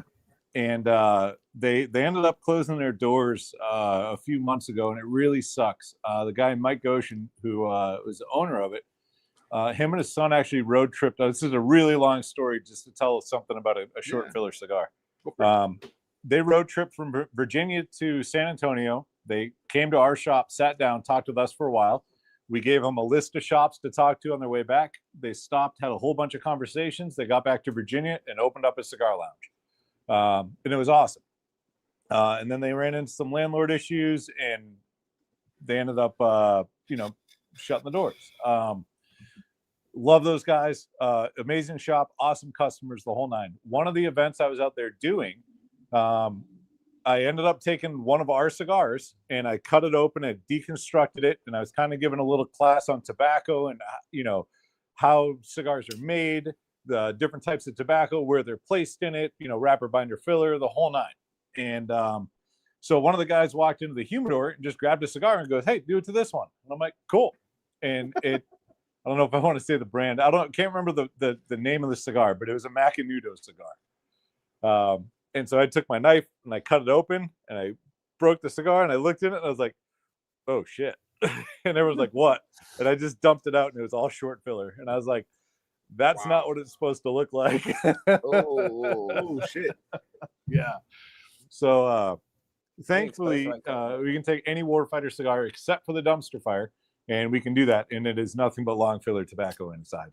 But yeah, our dumpster fire, by design, it's Cuban sandwich. We put a couple long leaf pieces on the inside to help with construction and burn, and then we do a nice Habano wrapper on the outside. It just depends on how good that tobacco got mixed. It's the trimmings from the rest of our core line of cigars. And so it might have got mixed up really good, or you might get a lot of one type of tobacco from one cigar or one from this blend or something like that. Who knows? But that's also kind of the coolest part about that cigar. I enjoyed it myself, but I mean, again, that's everyone has their own taste. I really did enjoy it, and when I went for the cut and light of it, I was a little sad that y'all had sold out of it because I wanted to buy a couple of them. They're cool. Like, I don't smoke them as often as I should, and it's funny because every time I grab one, I light it up, I smoke it. I'm like, man, I should smoke this cigar more. Like, it's really good, high quality tobacco. It's just chopped up, It is going to smoke different than a regular premium long filler cigar. No questions asked about that. It will. And it's really hard to get two that are exactly the same. Hell yeah. Good. Nice. So he was there for that historic smoke. Yeah. John, what state are you in again? I'm in Texas. Oh, beautiful. Awesome. What's your EDC, if you don't mind me asking? So right now my EDC is a Glock 43 because my SIG 365 got stolen in the parking lot of Cigars International in San Antonio. Oh shit! Yeah, somebody broke into my truck and stole my 365 and stole custom Glock 17. It was actually Larry Vickers 17. I was pissed. Damn, dude. Hey, it's a good thing it's on record now. It's just stolen. For the viewers, do you know if California allows the Glock 43? I think they might actually. Oh yeah, actually yes they do, but no, I don't know. Probably not anymore. Probably not anymore, right? The Glock 43 is the single stack, right? It's single stack. It's 6+1. Yep. Okay, so it's an LE, like a cigar, but it doesn't stand for limited edition. It stands for law enforcement only. Oh, so only military, police, like stuff like that. Yep. People like that can carry that that weapon. Guess who has a Glock 43? You. Yes, sir. Allegedly. Yes, sir. Do you know how you can do that?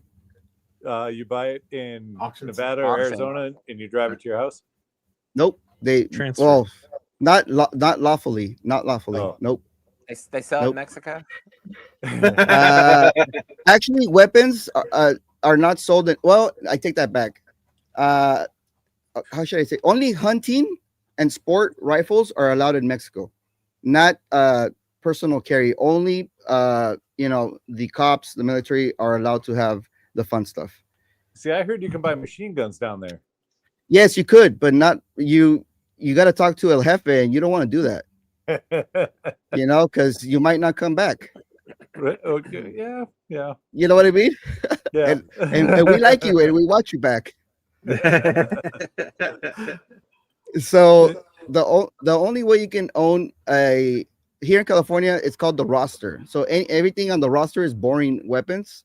Those are the weapons that civilians can own. Okay, so the loophole, and should I say this or should I not, Steven? Can I say this? Is it legal? Dude, I don't know, man. It is legal. It is legal. Then yeah, go ahead.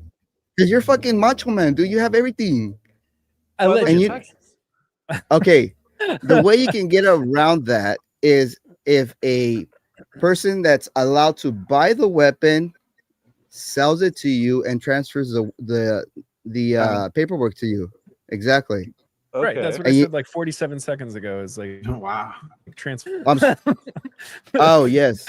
So, I apologize. So guess. Let me see. Guess what my brother-in-law works in. Law enforcement.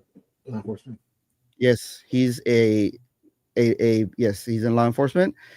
And one time we were hanging out, right? And when I saw that weapon, I was like, that thing is sexy, dude. Like night sights, whatever, high glow, whatever they're called. He's what is it called? Stippled the grip.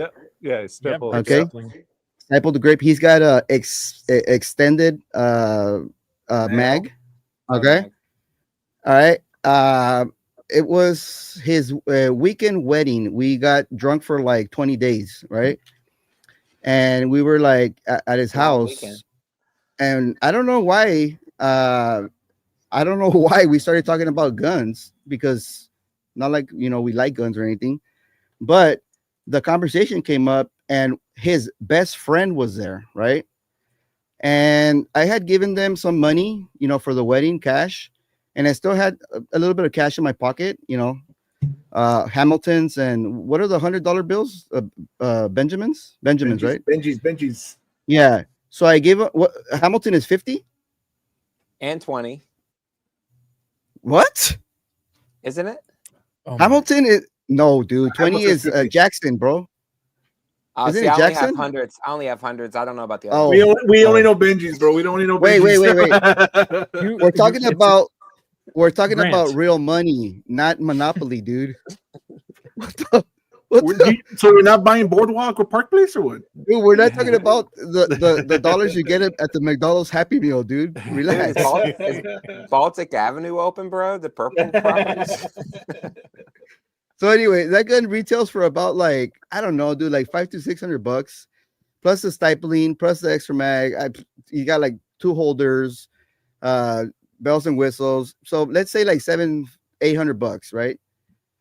Guess his best friend was like, dude, do you want that gun? And my brother-in-law wasn't there because he didn't want to sell it. And then I'm like, I fucking want that gun, dude. He's like, well, he can get another one. I'm like, yes, he could. So he says, when my brother-in-law comes back, he's like, hey, Hugo helped you out for your wedding, this and that, blah, blah, blah. You want to sell him your gun? And then he's like, no. And he's like, come on, dude. Like, you can fucking get another gun. He's like, all right, dude, give me 4 Benjamins and a Hamilton. Okay. And then I said, all right, I have that. And I took it out. Boom. In fact, I give him 5 Benjamins.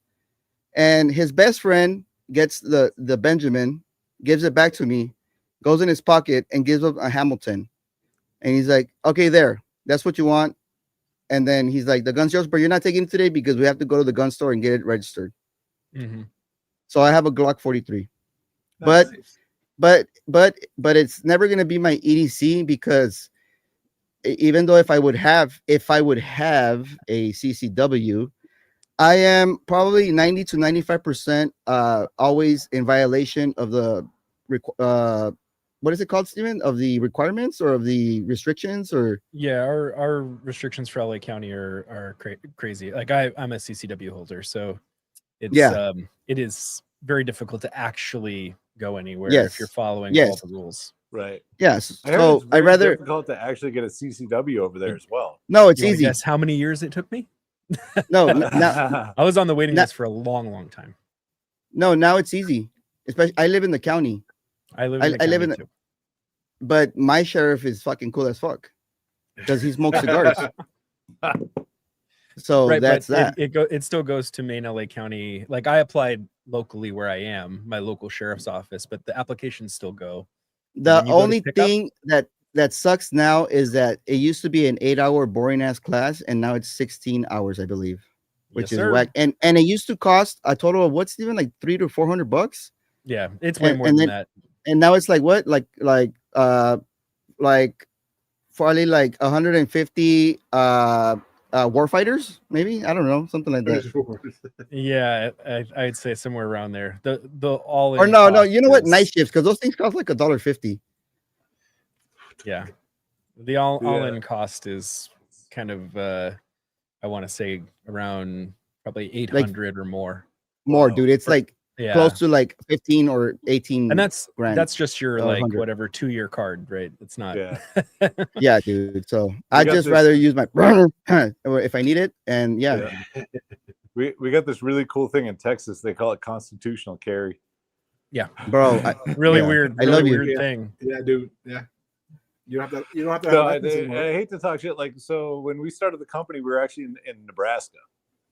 And so Nebraska has some interesting concealed carry laws. So I took the class, got my CCW. We actually taught the CCW class at the gun store.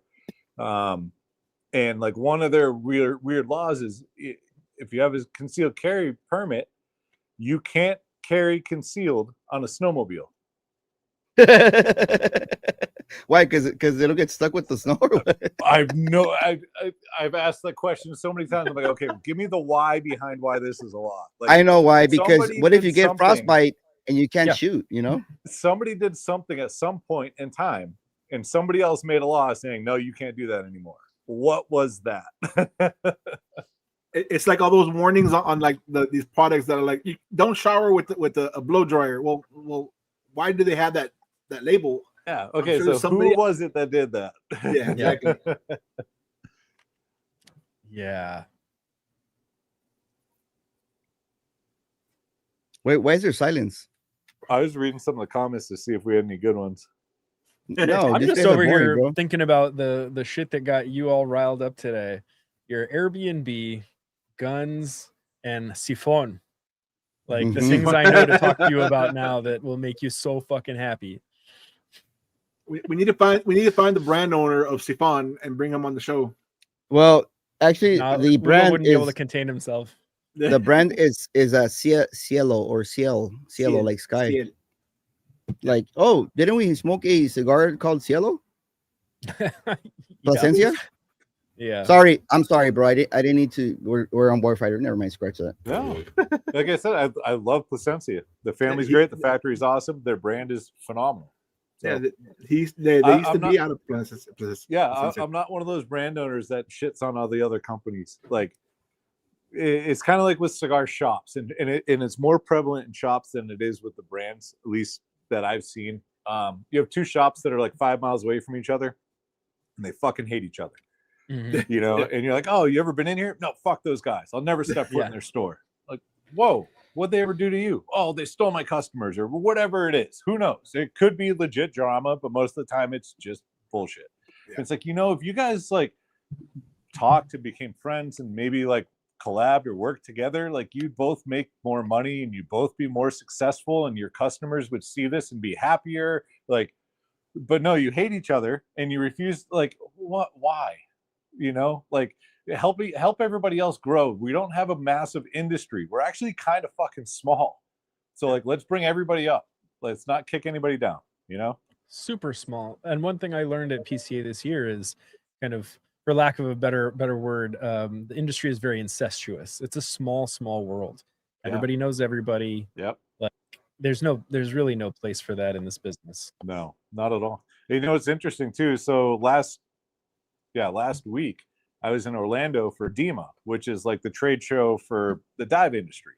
Mhm. I've also been to like SHOT Show, which is the trade show for the firearm industry, which is massive. Like we've had PCA at the Sands Convention Center before in Vegas, and we took up half of one of their halls on one floor, right? SHOT Show fills all 3 floors, every single hall, all the hallways. They actually expanded across the street. Like they have like 1.3 million square feet of space that they use, right? We used half of one of the halls on one floor for the cigar trade show.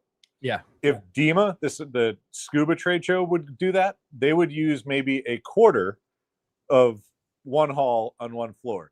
Wow. Like I walked into the trade show in Orlando, and I was just like, this is awesome. And everyone's like, yeah, it's huge, isn't it? And I'm like, no, it is so small. Like everybody has like a 10 by 10 or a 10 by 20 booth. There's no fancy, elaborate $1 million booths. They're all like little pop-up things. You know, there's only like 4 or 5 that actually had like a structure that they had to ship in. And I was like, this is awesome. But it also shows you how small that industry is. Even though diving is huge and it's worldwide, the industry itself is tiny. Tiny. You know what I mean? But yeah, and same thing. There's so many companies there that hate each other, that talk shit openly about other brands and other companies. And it's like, guys, like you're all doing the same thing. Why don't you just get along and help and make everybody grow? That's very true. Like I see that a lot. Like I said, with the cigar industry now, like there are some like lounges and stuff here locally in San Antonio that, I mean, they also team up with other lounges too. Like I know 4-9 and there are a couple out here that they all talk to each other. And I mean, I think that's good policy. I mean, because you know, you can then talk, hey, well, I'm going to bring this cigar in. Okay, well, I don't have that one, so that's good. That way you can know, hey, you're not stepping on anybody's toes, and it should be the same with any industry. Right? As long as you don't step on somebody's toes and you help someone grow, why not? Well, that, and you know, there's a couple different ways to look at that too. And you know, I don't really want to get down the rabbit hole on strategy or anything, but like, you know, if say you have 4 or 5 shops that talk, like you were saying, that you know, work together, for lack of better words. If one shop likes a brand and they want to bring that brand in, and they get with the other shops, and all the shops bring that brand in, the customers are going to buy that brand more. Oh yeah. You know what I mean? And they're not going to be like, if only one shop, well, I'm bringing them in, so you guys don't carry this brand. Like, okay, so why is he the only one that brought it in? Why aren't these other stores bringing it in as well? You know, they don't see the behind the scenes where it's just like, hey, let me bring this in. Let me do this first. And then, you know, whatever. If they all do it at the same time, they're all going to sell more cigars at the same time. You know, like the perception of the consumer, they see it and they're like, oh, look, everybody's getting behind this. Okay, I'm going to try the cigar. You know, whether they flip that inventory or they take the brand off the shelf in a month, whatever, but that's going to give that brand the best shot in that area. You know what I mean? Big time. Yeah, I remember there was a time in my life, kind of touching back on the scuba diving thing, the time in my life where I moved a lot, and I used to always keep a couple cylinders in my trunk everywhere I went. I had my just in case my big dive bag, and I was living in Miami at the time and got to do a lot of diving, and moved up to Atlanta, and I went to a local dive shop, and I remember talking to the owner there, and it's like, yeah, you know, actually, even though we're kind of landlocked here, we have one of the highest populations of scuba divers in the nation. And I was like, oh, really? Like, what does that look like? And he's like, oh, like a couple thousand divers living here. And I'm like, oh, a couple thousand. Oh, okay. That gives you kind of an idea of perspective on like the entirety of what that industry looks like. It's like, right, a couple thousand could be the largest in a metropolitan area in number of divers. Yeah. And that was an area where you actively had to travel for diving. I remember asking, okay, so, you know, where are our dive options? You know, you're a dive shop in Atlanta, and he's like, well, Florida. You can drive out to South Carolina. There's Lake Jocassee. And I was like, oh, cool. So like junkyard diving? And he's like, yeah, no, they've got like some of the best junkyard diving. They've got all kinds of stuff sunk at the bottom of the lake that you can check out. And I just, you know, just coming from Miami, like diving wrecks and reef, and you know, and I'm going, oh, am I really this desperate? And the answer was absolutely yes. Yeah. I am this desperate. I would drive to South Carolina to do junkyard diving because I was so desperate at the time. But yeah, it's like in Texas. So a couple of cool things. One, there's only one natural lake in the entire state of Texas. Every other lake is man-made. That when I found that out, I was like, whoa, that's interesting. Okay, cool. So I don't know, 15 minutes from my house, it's a lake called Canyon Lake, and they have a dive area. You got a question? Yeah, thank you. What's the difference? What's the difference between a man-made lake and a natural lake? So natural lake, it's just there. A man-made happens. lake, It they just have to happens. create a dam to trap the water and flood an area to make the lake. Okay. Yep. So how do they keep the water from like seeping out? They dam it, and then Dam it, so like the lake I'm just talking about right now, Canyon Lake. They put a dam on the Guadalupe River, and they actually flooded out a town. They made everybody move, and so the bottom of that lake is a town that's still there, kind of underwater. Okay. But then they just flooded it, and then they used it for like the dam works because it's designed for flood control south of where that dam is. And they also use it for a little bit of power production. For some irrigation, actual water, that kind of stuff. So the way a dam works is they build a huge retaining wall with a huge dead man footing to hold the water to one place, right? It's burying like this, right? Yep. Okay. So the bottom over here is what? All soil? Yeah, or whatever was there. So why doesn't the water go through the soil? So once there's a saturation line, so once that water seeps in enough, that's the sole amount of water that soil can actually absorb, and then everything just kind of stacks on top of that. Are you an engineer or a scientist? No, I just nerd out on random things. Okay. All right. Yeah. I'm just asking because I'm just a dumb engineer. No, so you actually know the truth on this. Yeah, I was just testing you. Oh, thanks. Yeah, no, I look at something and I'm like, why? And then I do a bunch of research and figure it out, and I'm like, oh, okay, that's why. That makes sense. But you know what? I like you even more. No. But yeah, so Canyon Lake, it's shit brown. Like you can't see. You stretch your arm out in front of you, you can't see your fingertips. So there's only two lakes that you can. Well, there's probably 3 or 4, but there's 2 lakes that people dive. One of them is in San Marcos, which is like half an hour from here, and it's called Spring Lake or Aquarina Springs, depending on how long you've lived here for. But it's protected, and so you have to go through a whole bunch of certifications in order to dive there. And it is, I think, 18 feet deep, crystal clear, 72 degrees all year round. And then Balmorhea State Park of Balmorhea Springs, which is like a 6.5-hour drive from San Antonio in the middle of West Texas. A lot of guys like, why don't you just go dive, in the Gulf, dive off the coast of Texas? It's shit brown water. And it doesn't get deeper than about 60 or 80 feet until you get about 30 or 40 miles offshore. So you got to get on a boat and you got to drive, take that boat 3 or 4 hours offshore in order to go dive to get semi-clear water and, a reef or any type of life. There is a cool spot out there. It's actually part of NOAA Marine Sanctuary, and it's called the Flower Gardens. Super cool, awesome reef, awesome life, but it's not a day trip. You got to do like a 2 or 3 day liveaboard to get out there. So there's no cheap diving in Texas. It's cheaper for me to book a flight and fly to Roatan, Honduras, and dive there than it is to dive anywhere in the States. Wow. Yep.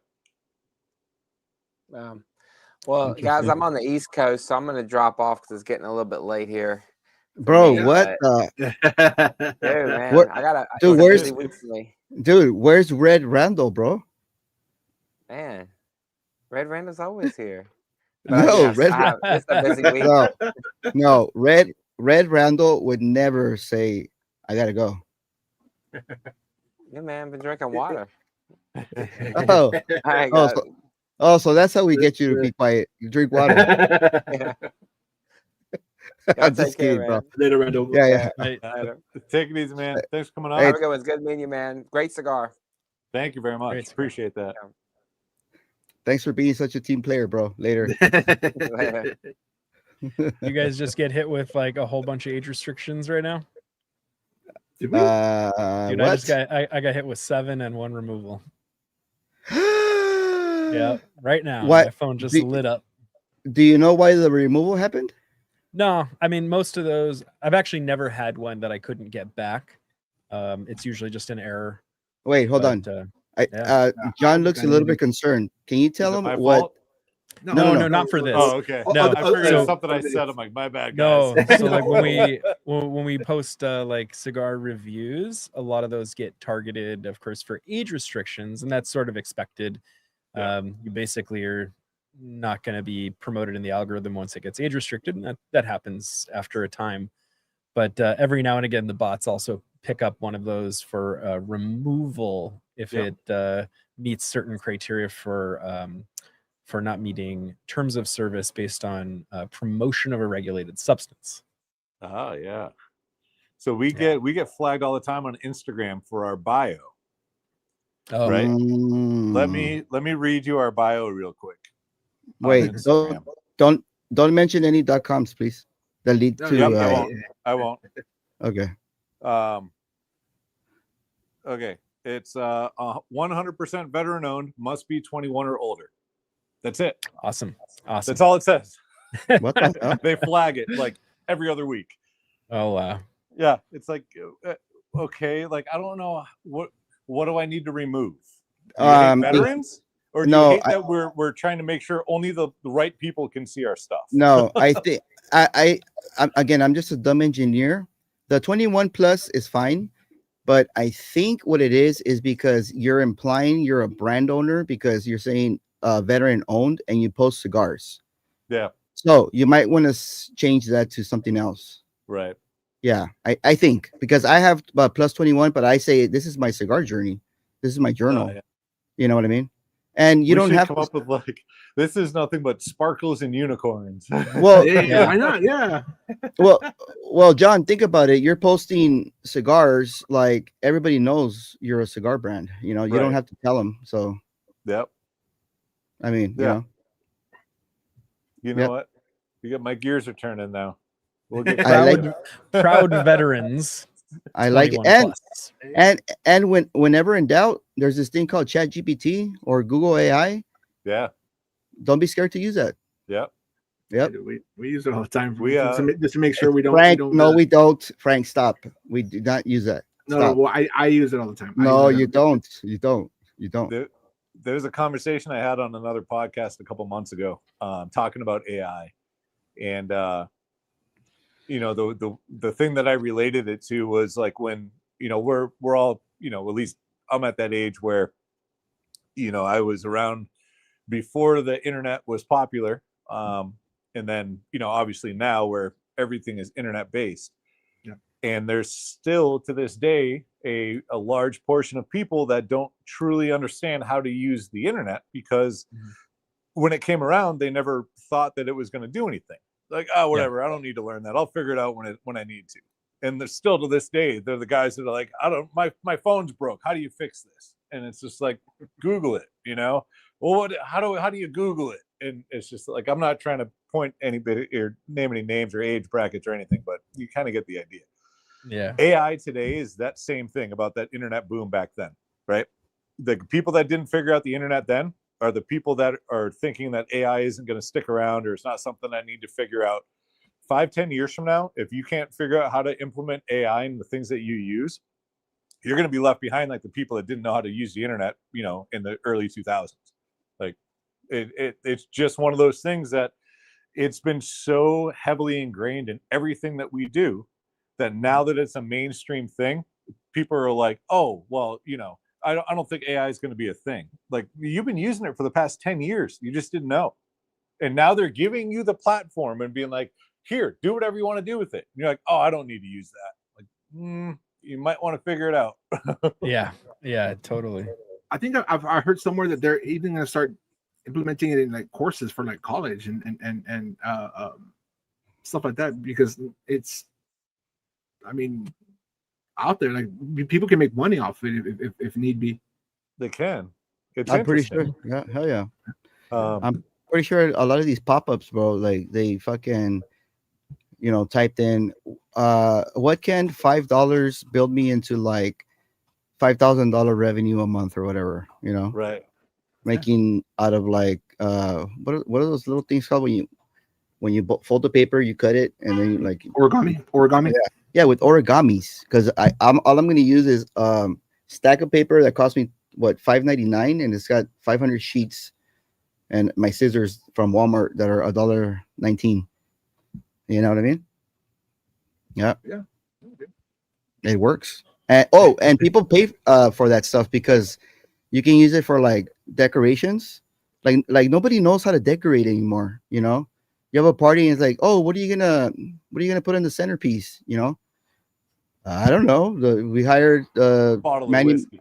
Manny, yes, but we hired Manny, Mo, and Jack from this little girl. She's like 11 years old. She comes with her mom, and she puts the thing. Where back in the day, you would go to El Dollar Tree, and get a 99-cent vase, and then go to your local florist and buy a shitload of flowers for like $1.50, and then put one in each, and they're like, hey, there's your center thing. No, people have lost the creativity, you know what I mean, because of technology. Well, AI will definitely ruin that, because it's already ruined it. It's already ruined it, yeah. Because now you really don't have to think much, and you don't really have to put the effort, anymore. Because now you just type in a prompt. If you're good at prompts, it should be used as is it a supplement or a complement? When you have an idea, and then you use AI to. Is that a supplement or a compliment? I forget. I always get those two confused, but it's one of those two. I feel like AI is going to be AI is the even more of a gateway into life as that movie Idiocracy portrayed it. Yep, it's too accurate, man. It is going to dumb down society so bad because nobody's going to think they actually have to learn or retain anything. I can just ask, Chat GPT, or I can ask Grok, or whatever platform they want to use. And so now they don't actually learn anything, like, I don't know. I'd rather learn something. Idiocracy is one of the best movies I think I've seen in such a long time, because it is so true. Scary. It's so scary true. And then, like, I hadn't seen it in about like almost 10 years or 12 years, and I saw it recently, and I'm like, holy shit, like we are at that freaking point, dude. Like the I'm not gonna go too far into it, but like with the characters and like the down to the Crocs, dude. Honestly, dude, yeah. It's I literally have electrolytes in my water right now, like Brondo. Yep. Why don't we put water in the plants? What? Yeah, it's crazy. Too close to home right now. Well, I don't mean to be a Randall, but I think we can wrap this episode up. It's been great, man. Yeah, I had so much fun. I had fun. John, your cigar's great. I would buy like one more. Awesome. Yep, smoke it. Hey, everyone counts. Yeah, exactly. No, I would buy like one at a time. Like whenever I want to get that profile. The thing I liked about your cigar, even though you might think I wasn't paying attention, was that on the palate, this is not made up. This is like legit, because we're actual cigar reviewers. We have a license for this and everything. Yeah. No, seriously. I like that. Yeah. So for me on the palate, it was like woodsy. Okay. There was like a spice that I would call like cumin. No, I'm kidding. No. You and that cumin for some reason. That's yeah. No. It was more like cinnamon and maybe like borderline licorice. Okay. That's what I remember because I'm high right now. And And we've gone off the rails again. the We're gonna mute Ugo now, like we do Randall. No, seriously, on the retro. Have you ever smoked? Okay, you say you like Omatepe, right? Yep. I'm sorry. You like Plasencia. I do. Okay. And Ometepe. Okay. I'm going there. Hold on. What do you get when you retro a Plasencia that contains Omatepe? It's been a minute. Come on, don't lie to us, John. We know you just smoked one earlier. Placencia? No, I haven't had one of those. And okay, do you know where? I fucking want to admit. do you know where Ometepe grows? Yeah, where? Ometepe Island in southern Nicaragua. It's in the middle of the lake. Right, and what is on that lake? What is on that lake? A volcano. Yeah. So what is the soil there? It's very mineral rich. Mineral rich, yes, sir. Yes, it is. So, if you grow tobacco there and the soil is mineral rich, do you think that the tobacco picks up the mineral properties of the soil? Just a little bit. Okay. So, if you retro the cigar, do you get some of that minerality in the retro?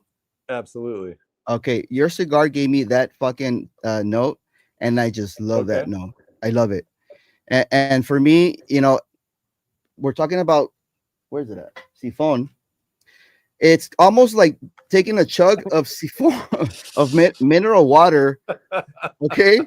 And then if I retro my gulp of Sifon water, I get the same note because why? This is mineral water. Yeah. It went through carbon, Yeah. Which is kind of like the same thing as volcanic rocks because it's carbon.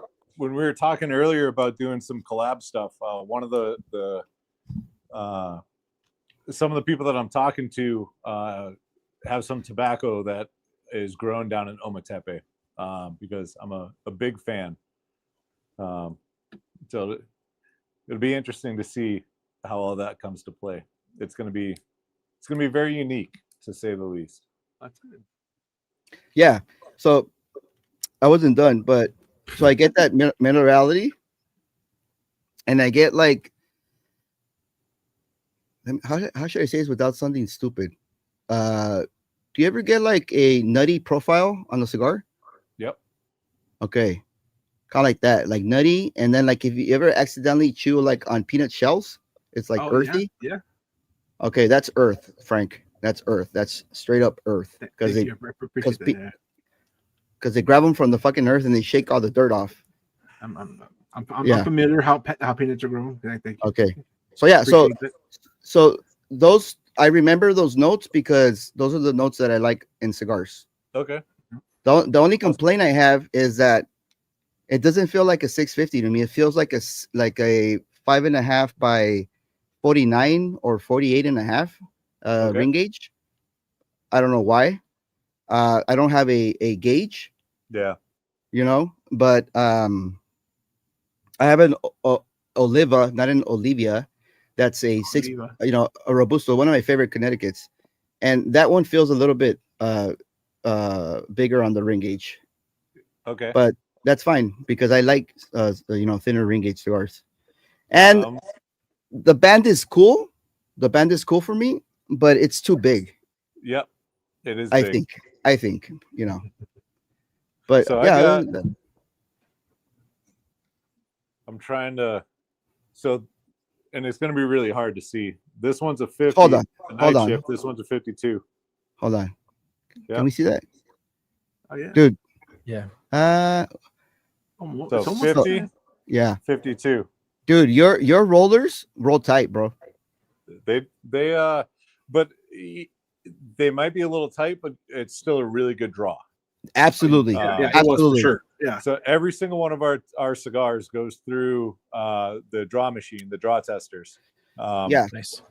And then we have a quality control lady who's been working the factory for 20 years, and she literally puts hands on every single cigar before it leaves that factory. Dude, how much is a draw tester? I don't know, but we did some pretty cool videos. I wouldn't say cool, pretty funny videos using them because once you see that machine, you're like, What can I put in something else there? is sticking there. Yeah. Yeah. Yep. Well, I'm getting to that because I don't know how much you think it is, like $5,000, $10,000. Yeah, probably. They're Okay. expensive, yeah. Okay. If you don't, if you don't have a draw tool, how could you test the draw on a cigar without Okay. putting your mouth on it? Any type of a vacuum system. Okay. How that sounds expensive. Yeah, I mean, you can get a hand pump with a gauge Okay. if you can Okay. pump fast enough. I don't want I don't want pressure. I don't want PCI. I don't want atmospheres. I don't want pascals. I just want to Okay. know if the cigar has a good draw. How can you tell? I mean, you can roll that cigar and feel. Roll See the how tight cigar it and is. feel it. Yeah, Okay. in your fingers, Okay. right? There's some that you put a little pressure on it and it feels like it's gonna rock. And you're like, oh, that might be a little tough. Actually, no, because the Monte Cristo I smoked today felt like that, and it had the best draw in the world. Really? Yes, sir. Huh. All right, Okay. check it out. I have a cigar right here, but I'm not gonna light it. And lo and behold, is a razzmatazz. It's a Ramon Ayones. So you get the cigar, and you get your not your torch lighter, because if you light a Cuban with a torch lighter, I'm gonna kill you. So you get the softest, whatever soft flame you have, a Bic, that one. You light the cigar, but you start lighting the cigar from the outside boundary, right? Yep. Okay, just like it's like a precious thing. You go, you go, you go. Have you ever barbecued with All the time. charcoal? Okay. When how do you know when the charcoal is ready? The briskets or the mesquite, whatever you're using. The briquettes. When they're like gray color. Grayish white, right? Yep. Okay. So you light the cigar on the perimeter because it's the easiest to light, right? Yep. Okay. Okay. And then once that outer whatever 0.5 millimeter perimeter is lit, you just stare at the cigar carefully like this.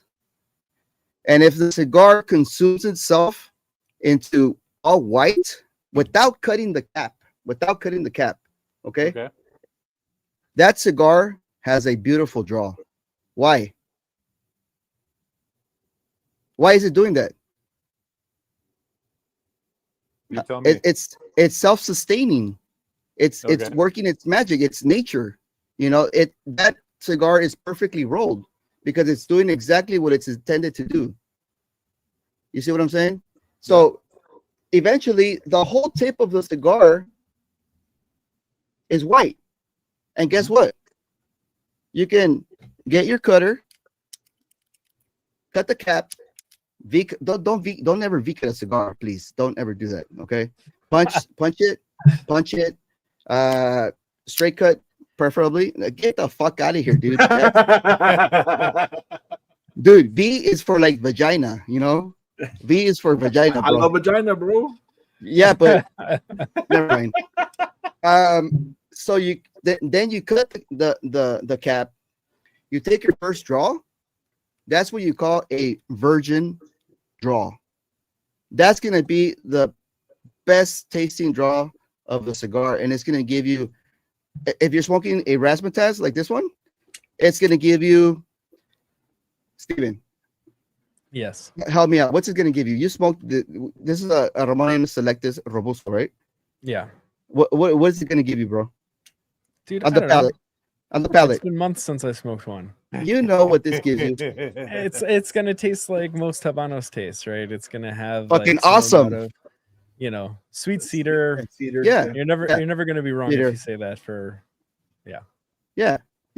And that's what's gonna happen. And your cigar, I didn't show it on camera, but it did that. Nice. So good job. Thank Even though you got the ring gauge wrong, but okay. You're the only one that thinks that, Hugo. I didn't get it wrong. Whatever roller did it. So Steven. Cool thing about the night shift Yeah. cigars. So we have 4 pair that roll this cigar in the factory. That's it. Nice. They're the only ones that do it. And So after we released the cigar, our next trip down, we brought night shift shirts and hats, and we gave them just to the rollers. So now when we go down to the factory, we walk in on the first day because they don't know we're showing up. So we walk in on the first day, and everyone's just wearing everything regular. And then is my mic off? Are we good? No, you're good, I'm just saying that JD's got something there. Heat creates a vacuum. Because he takes oxygen actually. Yep. So it's sucking up the oxygen organically. Anyway, I'm just a dumb engineer, and I'm the dumbest kind, the civil engineer. The second day we walk into the factory, they're all wearing night shift hats and shirts. They're so proud to make this cigar. They really are. It's so awesome. That's amazing. Yeah. Yeah, it comes through. It comes through. I mean, JD is making fun of Ugo in the comments with the source. Trust me, bro. But I mean, that's my source, right? Like, it's good cigar. Nice. Yeah. Like I literally. Yeah, I no, don't have a nub fingers, tool. I almost burned my fingers, but yeah, I burnt my fingers. But yeah. Yeah. But anyway, this is my favorite case, by the way. Like, I oh, dude, this that case is so baller, bro. I'm envious. That's the only thing I'm envious of you, like that case. So and your beautiful eyes too. Pelican actually stopped making that color. Wow. They discontinued tan and orange, which are the two of the best sellers. And I'm like, you guys I love that one, dude. That's true. Yeah, they only do black and green right now. Awesome. All Green right. is nice. You I got like the it. limited. You Right? didn't even know, Frank. I didn't even know. Yeah. Yeah, Well, nobody actually, knew. when I bought this, So I got I an wasn't orange one right there. when I bought this, I wasn't sure about it. Right, I actually left, and John had mentioned, hey, if you're gonna buy it now because they're gonna go up in price. Yeah. And they're gonna be really like hard to find. And I'm like, I got in my truck, and then I was like, you know what? Let me go back and buy it. And I'm glad I did because I love this case, and I love the coin you have. I collect a lot of the. I used to work for Highway Patrol, and they make a lot of the coins and all that stuff. So like I love that coin you have on top of it. Well, I have some challenge coins coming out soon. I know we've been saying it for a while, but I finally found a manufacturer that can do what we want to do. So it's going to be really fun.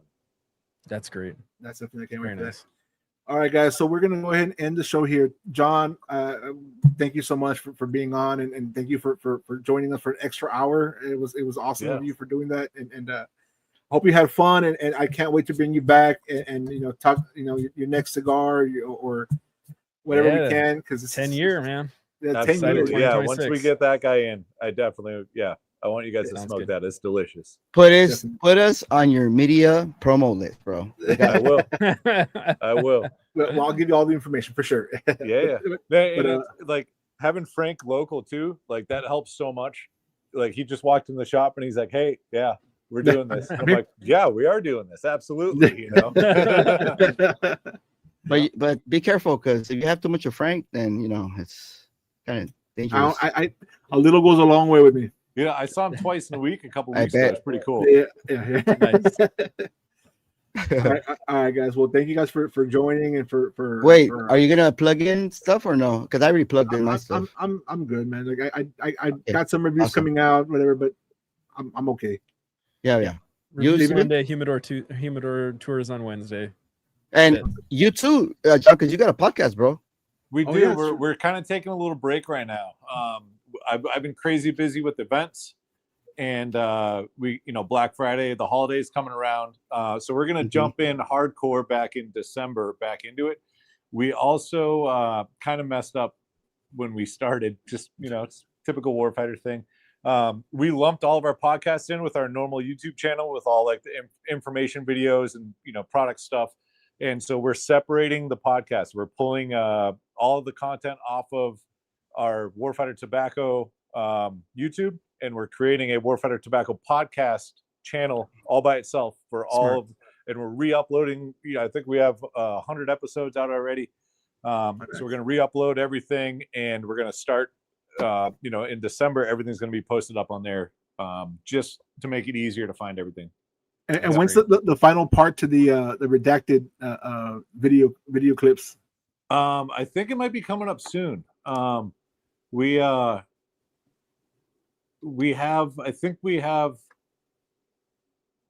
I'm not saying for sure, but it might be December.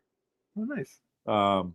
We I don't know if you guys have been following along or not, but the whole point of the redacted cigars, we've never released what the blend is, wrapper, binder, filler. It's all highly classified material, the toppest of secrets.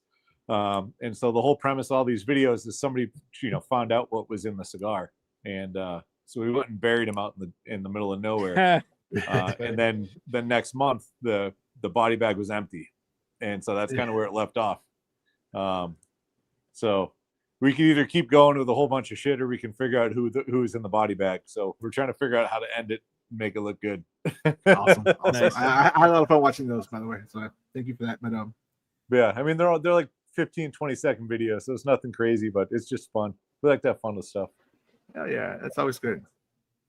Okay. No, well, thank you for sending in the giveaway pack. Thank you for sending in the packs for us to smoke. And yeah, man, glad to have you on, and looking forward to your new release, and maybe we can showcase that one as well. Absolutely. Yeah, no, it's been really fun. Thank you guys for having me, and I'm glad you guys enjoyed the cigar. I'm hoping that I get similar when you guys get a chance to smoke that 10-year. Oh, hell yeah, for Absolutely. sure. All right, everybody, guys. have a good night. Thanks for tuning in. We will see you guys next week. Thanks, Night. guys.